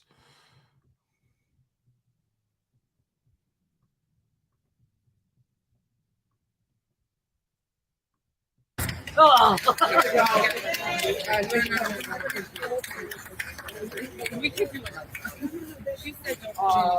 I think this is about the bringing it up and framing it as that he doesn't really seem to know what actually happened, because he's been presented clips of things completely out of context without telling the whole story. The government is lying here. They're being dishonest. With that particular situation, Elizabeth Proctor, the wife of State Trooper Michael Proctor, contacted the employers of multiple turtle riders. That's what we call our fans. Multiple turtle riders. She contacted their employers and said that they should be fired because they commented negatively about her husband. In return, I wrote about that. I said, here's what this woman did. She is trying to get people fired for speaking out against her husband. In response, people contacted or posted on her company's Facebook page with negative comments about them. So it's okay when she does it. But when other people do it to her, it's suddenly a felony. That is how protected Elizabeth Proctor is. Wow. Because her husband is a state trooper who I have been criticizing for covering up the murder of John O'Keefe and framing Karen Reed. It's undeniable. The evidence shows it. And because people have the audacity to speak out about Michael Proctor, Elizabeth Proctor has a history of trying to get them fired from their jobs. That is the real story that has not been told to Judge Krupp. Is 500 feet okay with you? No, 0 feet is okay with me. Were there any, back to the Proctor thing, did you urge at all anyone? Did you put the information out? Did you say, I didn't see the clip, did you say contact? I don't remember the exact thing, but I said I did post about what her employer's name was, since that's what we're doing now. And if people commented on her page or gave them a negative review, that's on them. I didn't leave a negative review on Instrom's Facebook page. If Instrom wants to employ somebody who acts like that and behaves like that, they're free to. But I have a right to inform the public that this woman is doing this behavior and she works for this company over here. Judge Krupp alluded that this case would eventually be heard by a jury. Did you think it would ever go that far? I have no idea how the process works. I'm happy to try this in front of a jury, whatever they want to do. I'm not afraid. The facts are on my side. I would love to get these 8 so-called victims or witnesses on the stand and ask them about exactly what they did. I would like to ask Elizabeth Proctor why she did that, why she contacted people's employers, and why it's not okay when the same thing ends up happening to her. You've been very supportive of Karen Reed and her family. Have they been supportive of you and have they reached out to you? Oh, I've had conversations with the Reed family for sure. Positive conversations. Thank you. You're very welcome. Any questions? I'll take questions. So the judge talked about due process and that being originally the argument for the First Amendment. Yep. So he's going to want more documentation, the fact that Well, yeah, I mean, he's trying to be fair to the Commonwealth. I don't have any problem with that. You know, we're not here to compromise. We're not here to work out a solution. These orders are unconstitutional. They need to be vacated. They can take a month if they want to find some law in their favor. They're not going to find it. In this case, we just kept uncovering theories on why this violates Mr. Carney's First Amendment rights. You know, it violates his due process rights. The government can't just suddenly decide that everything that all of you folks do every day is now a felony. That's absurd. That's a due process violation. The government has to get fair notice. A reasonably intelligent person has to be able to look at a statute and know what is prohibited and what is not. And there are reams of videos where people stick a microphone in someone's face, and I don't mind, Ted, you're sticking one in my face. But, you know, when you're trying to uncover hard stories, hard facts, you have to get tough. And I know a lot of you here, and, you know, a lot of you have to get tough, and I've seen it, and it's terrific for uncovering the facts, uncovering the truth. And the only reason Aiden Carney is the one on the chopping block here is because these prosecutors, these state troopers, they're lost in the fog of the battle here on the Karen Reed case. And Aiden Carney is uncovering facts that hurt them. And so they used what was at their at what they had to go after Aiden Carney. They used the machinery of the state to prosecute him on something that is unprecedented, pure journalism, on something that is tough journalism that is completely covered and protected by the First Amendment. The Supreme Court allows KKK, allows Nazis, allows awful people to spew hate. That's not even what we're doing here. Aiden Carney is doing good work, is speaking on matters of public concern, is what the Supreme Court calls it, and is acting in such a way that helps society, helps the pursuit of truth. And he's the one that's on the chopping block. It's outrageous. This is a doomed prosecution. Whether it ends here in Dedham, whether it ends in Boston at the SJC, or whether it ends in Washington, D.C., this prosecution is doomed. Thank you. Do you have to Wow. one more document? Wow. This dude is an animal, Yeah. bro. We supply to the court in an electronic filing reams of clips off the internet where reporters, probably some of you in this crowd, are showing up somewhere impolite, showing up somewhere that might raise an eyebrow, showing up in a guy's driveway, asking tough questions, taking an advocacy point of view, and trying to get facts from a witness. I believe it was your station where a reporter showed up at Rachel Rollins' house and asked her about a road rage incident that I first reported. And Rachel Rollins flipped out on her and yelled, "Get out of my, you have no right to be here." But the reporter did have a right to be there. There's a time-honored tradition of journalism in this country. And what they are trying to do is ban people from being uncomfortable. Protesting is designed to make people uncomfortable. 250 years ago, this coming December, less than 10 miles from here, a bunch of people made the British uncomfortable by throwing a bunch of tea off a ship.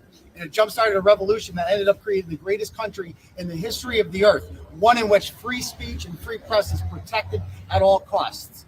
And what they are trying to do right now, what the state is trying to do, what the corrupt Massachusetts police are trying to do, is trying to outlaw that. The same Detective Brian Tully, who signed the reports, Michael Proctor's fraudulent reports, is the one who not only spearheaded this entire investigation and this entire prosecution, he comes to every hearing as well. He is here today. Meanwhile, there is a Ford Edge out there that was parked at 3 a.m. right next to John O'Keefe's body outside of 34 Fairview Road. They are aware of it. It has now been 83 days since they became aware of it. Instead of finding who was driving that Ford Edge, he's in here watching this sham of an injustice take place in this courtroom, which he spearheaded. Attaboy. Right. Get him.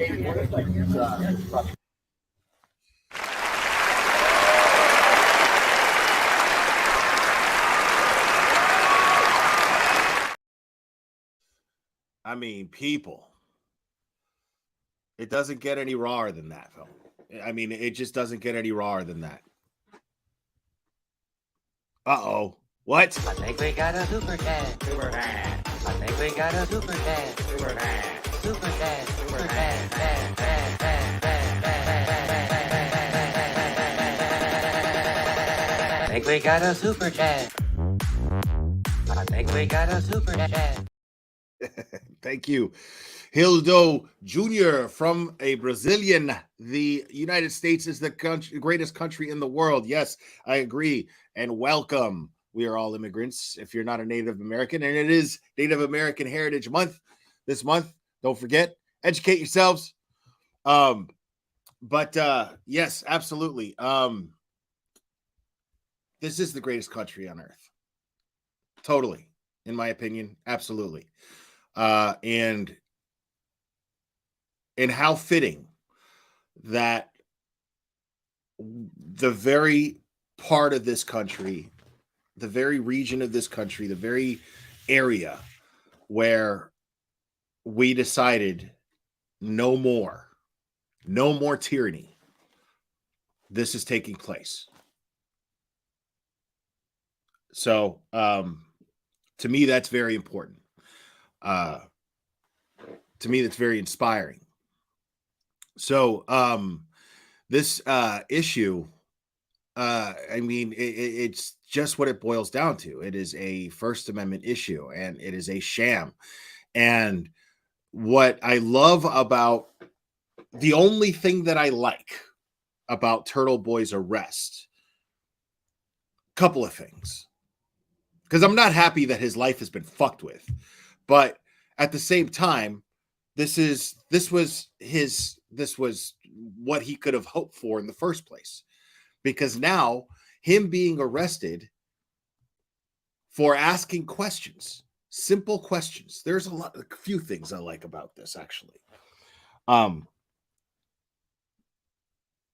His asking questions got him charged with 9 felonies. So here he is, or 8, I don't even know how many, but here he is having to defend himself, and the person, and basically proving that the investigation into John O'Keefe's murder is absolutely a mess. Just a lazy fucking mess. He's proving it by showing that here they are, they're arresting me and trying to keep me quiet for them not doing their job. And here's proof that they're not doing their job, because the very fucking guy that approved all of these witness statements taken by Michael Proctor is now fucking showing up to every one of my hearings instead of going out and looking for the actual suspect, finding out who the actual suspect is. Instead of actually doing real police work, he's here making sure that I stay quiet. I mean, that speaks volumes. And I love that TurtleBoy is going through what he's going through right now. This is the positive part of that, because he got to point this out in front of a shit ton of mainstream media cameras. Now people are really listening. This is what he wanted, folks. Now people are really listening. Now people are going, oh, well, wait a minute. Maybe there is something to this Karen Reed sham that's going on here. Maybe there is something to all this, and maybe there's something to everything that he's saying. Because I don't find it to be a coincidence that it's the same detective, this Sully guy. I don't find it to be a coincidence that he's so involved in the Karen Reed prosecution while making himself so involved in the TurtleBoy prosecution. I don't find that to be a coincidence. You're a fool. I'll say it. I think you're a fool if you think that that's just coincidence. There's no way. Like, it just doesn't add up. I mean, it adds up, but it adds up to what TurtleBoy's been saying. That's what it adds up to. So here I am with this personal dilemma of, maybe TurtleBoy went too far. But is there going too far? Is there such a thing as going too far as what he's done anyway? Is there such a thing as going too far when we're talking about TurtleBoy here and what he's done when it comes to the information that he's provided the public with and the questions that he's demanding be answered by public officials, by public servants? I mean, is it unreasonable? Because the bottom line here is he never once broke the law. And yet he's being prosecuted for felonies, for a bunch of different felonies, and yet he never broke the law. I find that incredibly fascinating. And what that should do is wake people up to the Karen Reed case and really look into it. Like, I'm to the point to where I'm really like invested in the sense that, and I'm not going to do every live stream about it, but I'm really invested in what's happening here because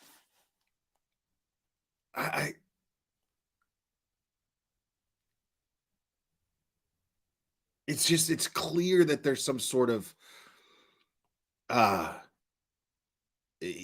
nefarious shit going on here. Like, it's just so clear. And it takes a guy willing to shove his phone in the face of cops and demand answers.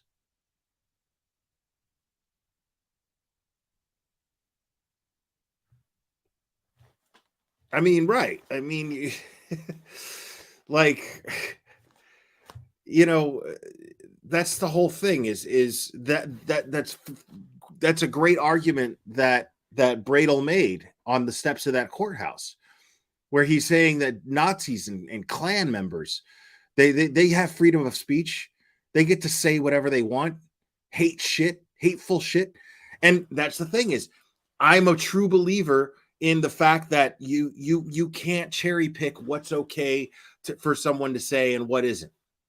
You know, freedom of speech means freedom of speech all the way around. The fact is some people are going to like it, others aren't. Simple. Tully, thank you, not Sully, Tully. I'm thinking of the fucking douchebag from Godsmack. I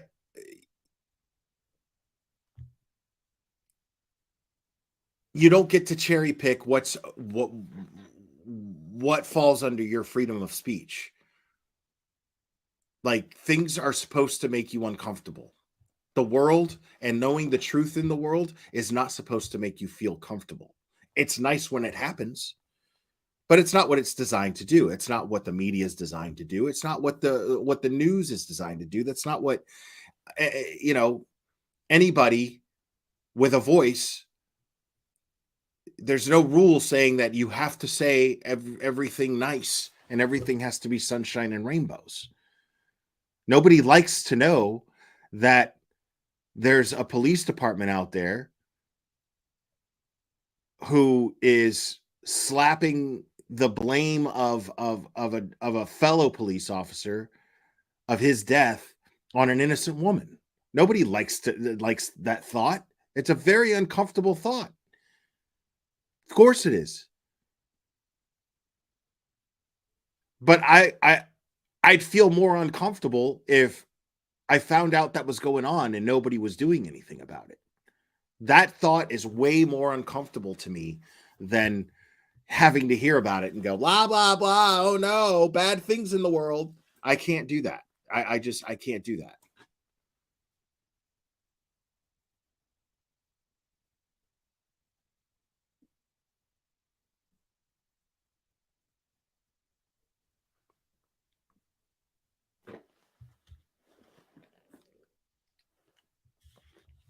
So, I mean, this is America, folks. And, if we stop asking questions of our government, we're no longer America. You know what I mean? This country is based on the idea that we should the people, this country belongs to the people. And yes, a government, in order to maintain order, to maintain civilization, has to be in place. Of course, there has to be a government in place. Since the beginning of time, any civilization always had a government in place. But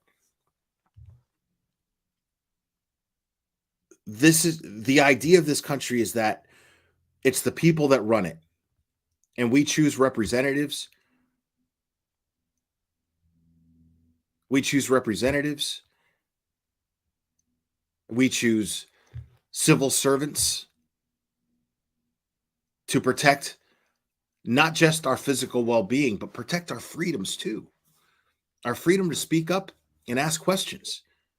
And when you have a government that tries to lock you up for criticizing them, then you have a tyranny,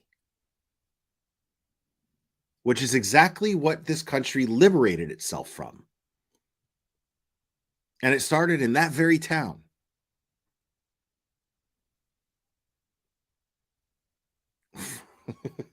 That's the question, Tracy Ann Chasey. That's the question.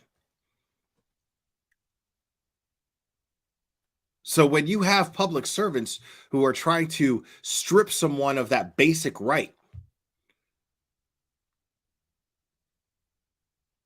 well, then what you've got is a government who's blatantly doing that smells of desperation, smells like they got something to hide.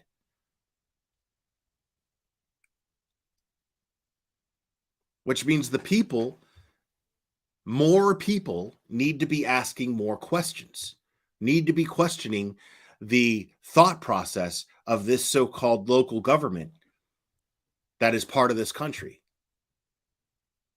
We need to be demanding more from them. And I commend the people of Canton for putting them in that position, speaking up at these town meetings, trying to organize town meetings, rallying outside the courthouse.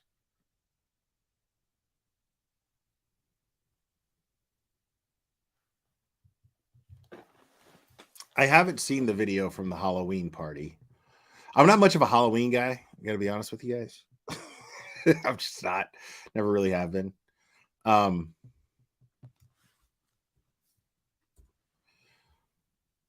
look up to see if there's anything else from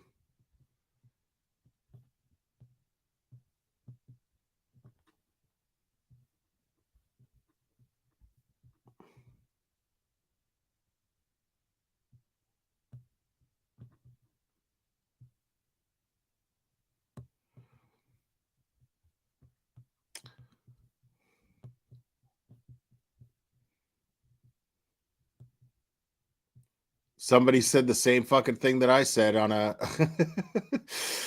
uh, on a stream when I was covering this stuff. Someone posted in the group, so is every bad review on Yelp witness intimidation? It's a great question. That is an excellent question. Let's see here.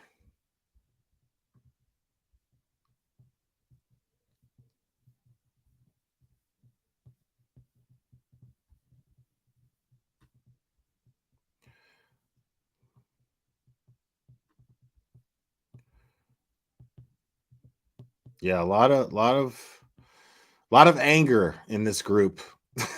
A lot of anger in this group. I don't want to because it's kind of a private group, so I don't want to show what I'm scrolling through because it has people's names and whatnot, So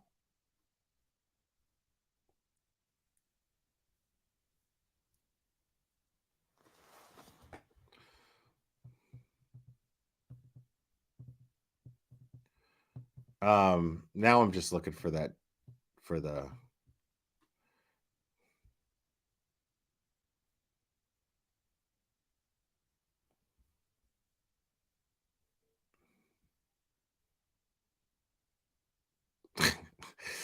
this group, man. People wild out in this thing, man. It's pretty funny.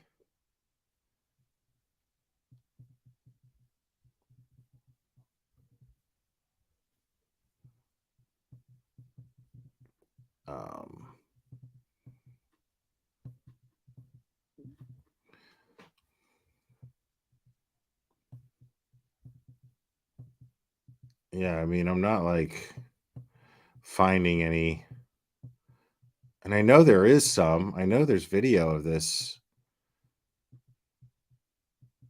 All right, I'm getting more into the Halloween stuff here.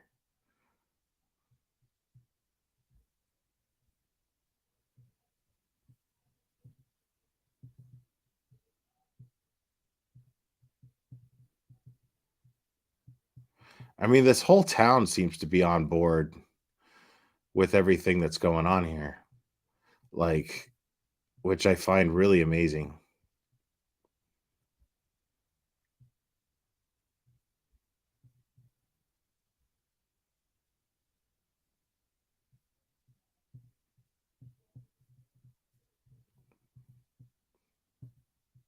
Yeah, I'm not seeing anything.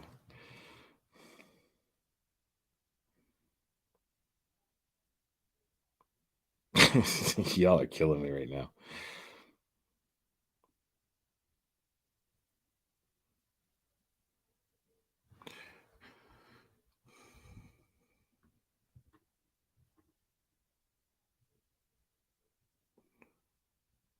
Let's see.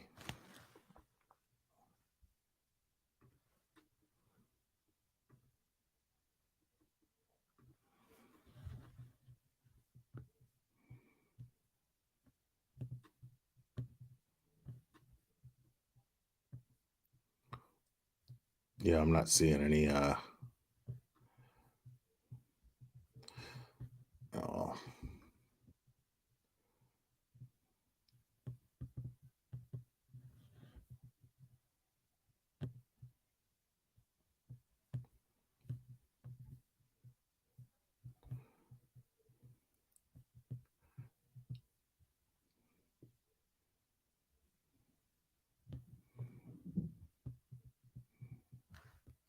Yeah, I don't even know why I was tripping about about that Pat Brown lady. Like, she gets like no views on anything. Like, for somebody who has like all of this experience profiling criminals, and she's got Jennifer Coffindoffer like endorsing her just to trash talk TurtleBoy like on Twitter. Nobody fucking listens to her. Nobody gives a fuck. Let's see something here.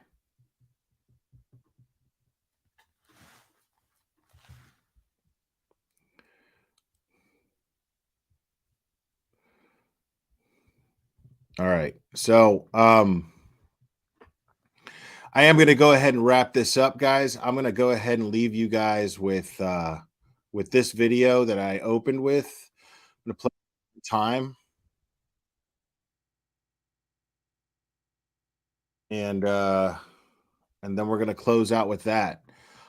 So guys, that was it. That was TurtleBoy's court appearance today. Like I said, I'm going to keep you guys updated as much as I can with everything that I get. So whenever that happens, you can count on it.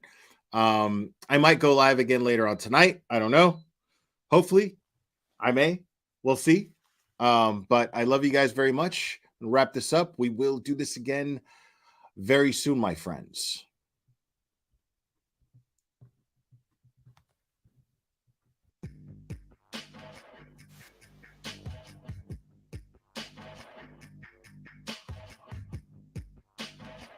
All I heard was I thought firecrackers.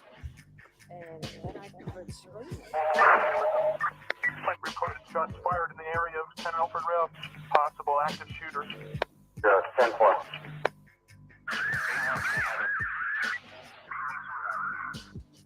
You got 2 male victims, gunshot wound. It was a brazen attack directly in front of the victim's Braintree home. You can see the gray sedan with its back window blown out. Neighbors say this all happened around 1:30 Sunday morning. Still unclear what led up to the deadly shooting on Alfred Road here in Braintree, but police say they found several shell casings in the neighborhood. Since Sunday's shooting, there has been a large police presence in and around this neighborhood. On Sunday, Alfred Road was swarming with police detectives, some gripping evidence bags. They're also asking neighbors for any surveillance video around the time of the shooting to see if they caught the suspects coming or going. And they're hoping the community can help crack this case. Wait, that was the wrong video. My bad. Let's do this. Let's do this right. Oh wait, no, this is a different video, but I'm going to keep playing it. Led up to the deadly shooting on Alfred Road here in Braintree, but police say they found several shell casings in the neighborhood. Since Sunday's shooting, there has been a large police presence in and around this neighborhood. On Sunday, Alfred Road was swarming with police detectives, some gripping evidence bags. They're also asking neighbors for any surveillance video around the time of the shooting to see if they caught the suspects coming or going. And they're hoping the community can help crack this case. If they could check their cameras, especially in the Common Street area, would be most helpful. We're looking for help and assistance. Police say there is no threat to the public. They continue investigating the fatal shooting.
under 10 miles away from 34 Fairview Road. On July 23, 2023 at approximately 1:30 a.m., Braintree police responded to multiple 911 calls, reporting shots fired in the area of 10 Alfred Road. Upon arriving at the scene, officers discovered 2 males in a parked car who had sustained gunshot wounds just seconds earlier. Ambulance services arrived to render aid to the victims. Both were then transported to South Shore Hospital in Weymouth, where they would later be pronounced dead. After the victims were removed from the scene, the Braintree Police Department, recognized for its competence, strong reputation, and scandal-free record, promptly initiated their investigation.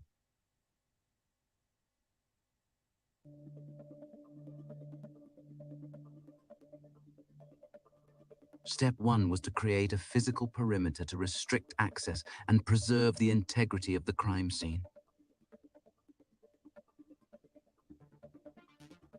The road was immediately closed to all traffic. Yellow tape was deployed to cordon off a significantly large area that stretched across the street and onto the neighboring properties.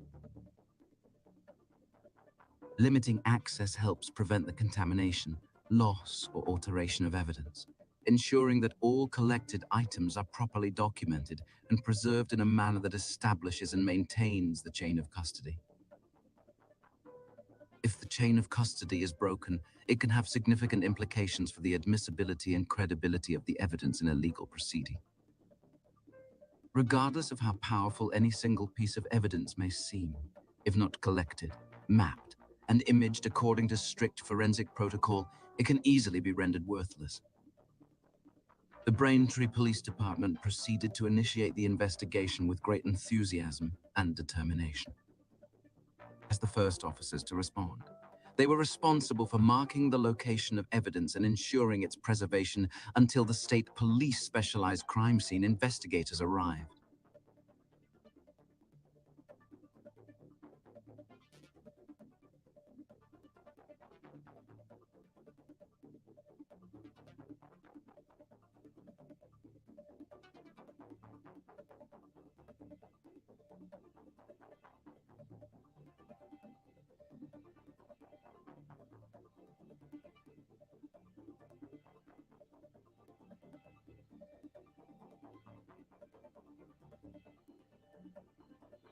Braintree officers wasted no time in questioning the individuals present inside 10 Alfred Road.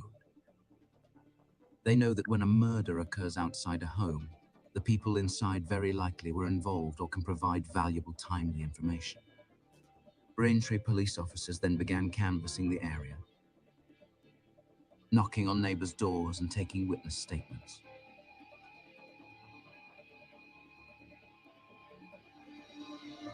By 3 a.m., the Mass State Police Specialized Search Unit arrived to take over the investigation. They worked tirelessly throughout the night into morning, thoroughly processing the scene. As day was breaking, state police detectives expanded the search area, more than doubling the total square meters to be searched by including 2 additional zones. The MSP then proceeded to methodically gather evidence in a manner that could be likened to hosting a masterclass in forensic collection for all to see.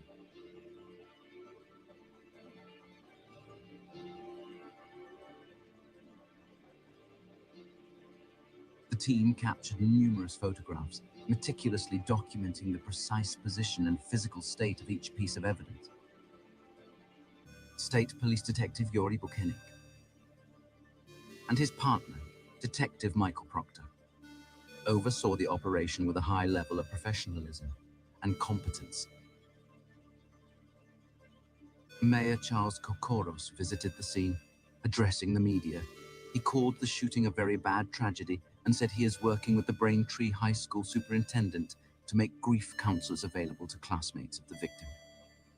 District Attorney Michael W. Morrissey came in support as well.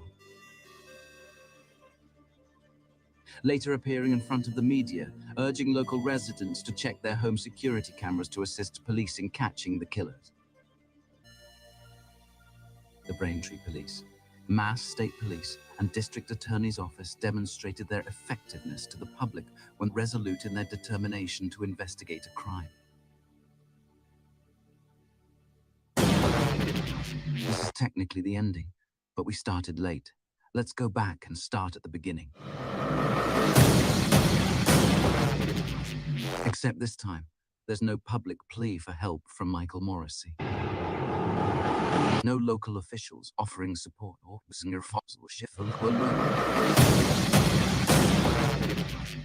instead of the exact locations of evidence, the defense received this.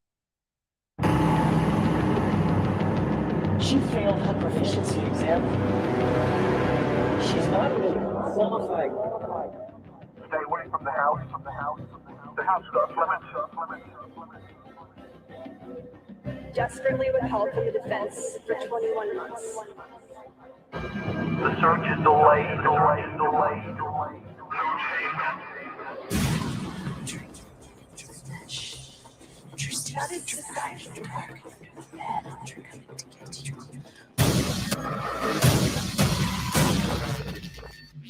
Just a wee bit further.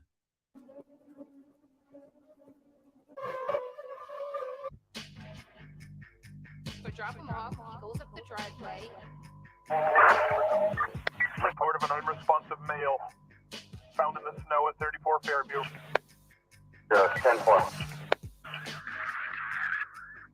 This is the part where we should be showing you news footage of reporters broadcasting live on scene, standing in front of 34 Fairview Road, Canton. Exactly like we saw earlier from 10 Alfred Road. The suspected getaway car connected to this crime. Live in Braintree outside by WCVB. However, that won't be possible, and the reason is, no such footage exists. There isn't one news outlet on location covering the suspicious death of a Boston police officer. If your initial instinct is to fault the storm, bear in mind that these two WCVB reporters have never been deterred by snow in the past.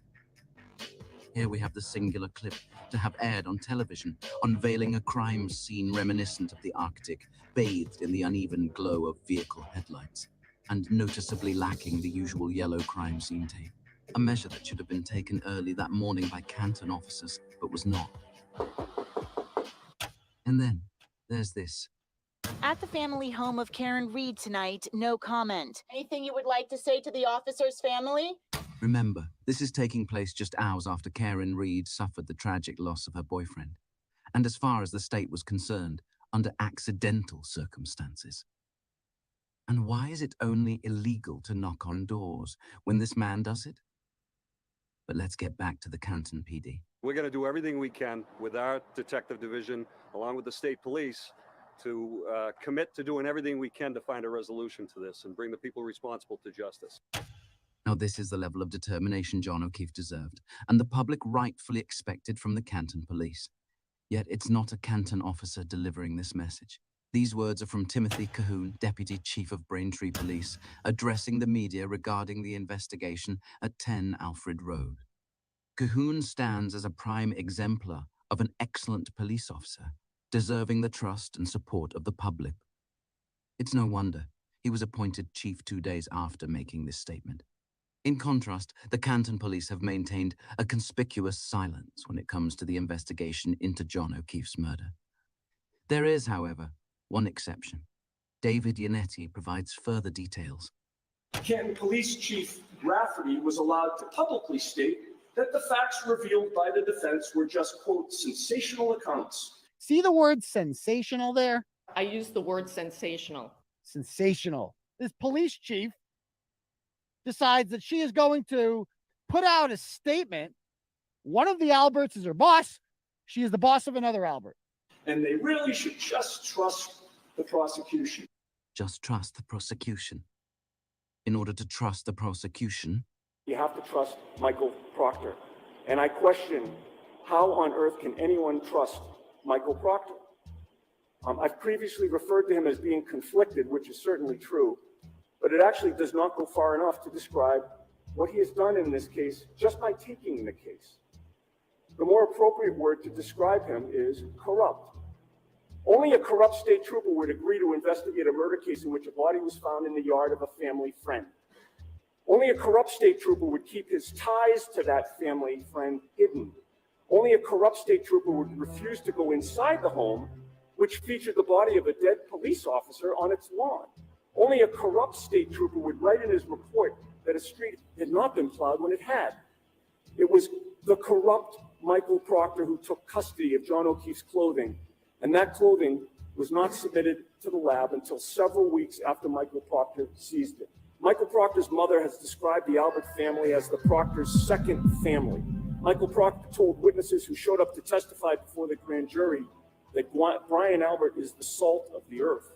Michael Proctor's wife has posted about how much they love Colin Albert.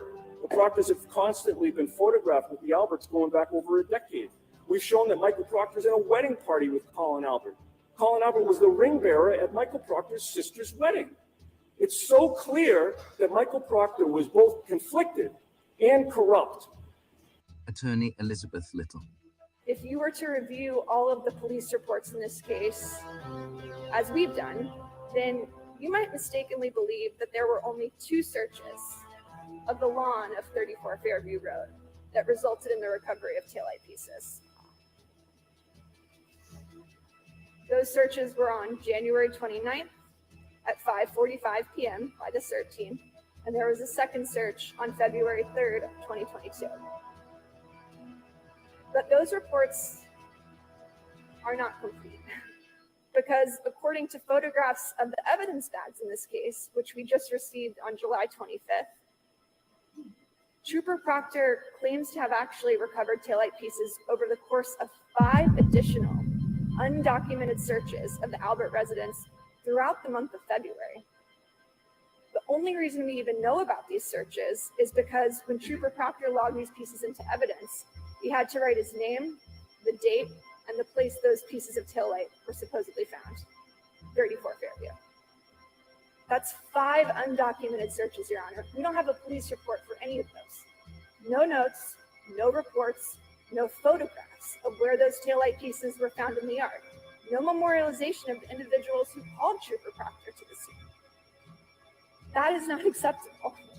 If this information exists, we're entitled to it. We need a short compliance date for the production of these notes and reports so that we can at least attempt to prevent further fabrication of evidence. That is deception.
Bunches and bunches, punches is thrown into your frontlets. Oodles and noodles, bang bullets at suckers' noodles. Last album voodoo, proved that we was fucking brutal. I'm talking crazy, half past the clock is cuckoo. You rappers doodle, baby shit, just basic boo-boo. I'm talking Zulu, Mansa Musa, my money buku. My beats is banging, fuck what you rapping, who produced you? I slap the snot, take what you got and run the juice you. You itsy bitsy, furry, frightening, and freaking sickly. A little quickly, dick on display for winter swimming. Look at these kitties, Mike, I'm a rat-a-tat-a for living.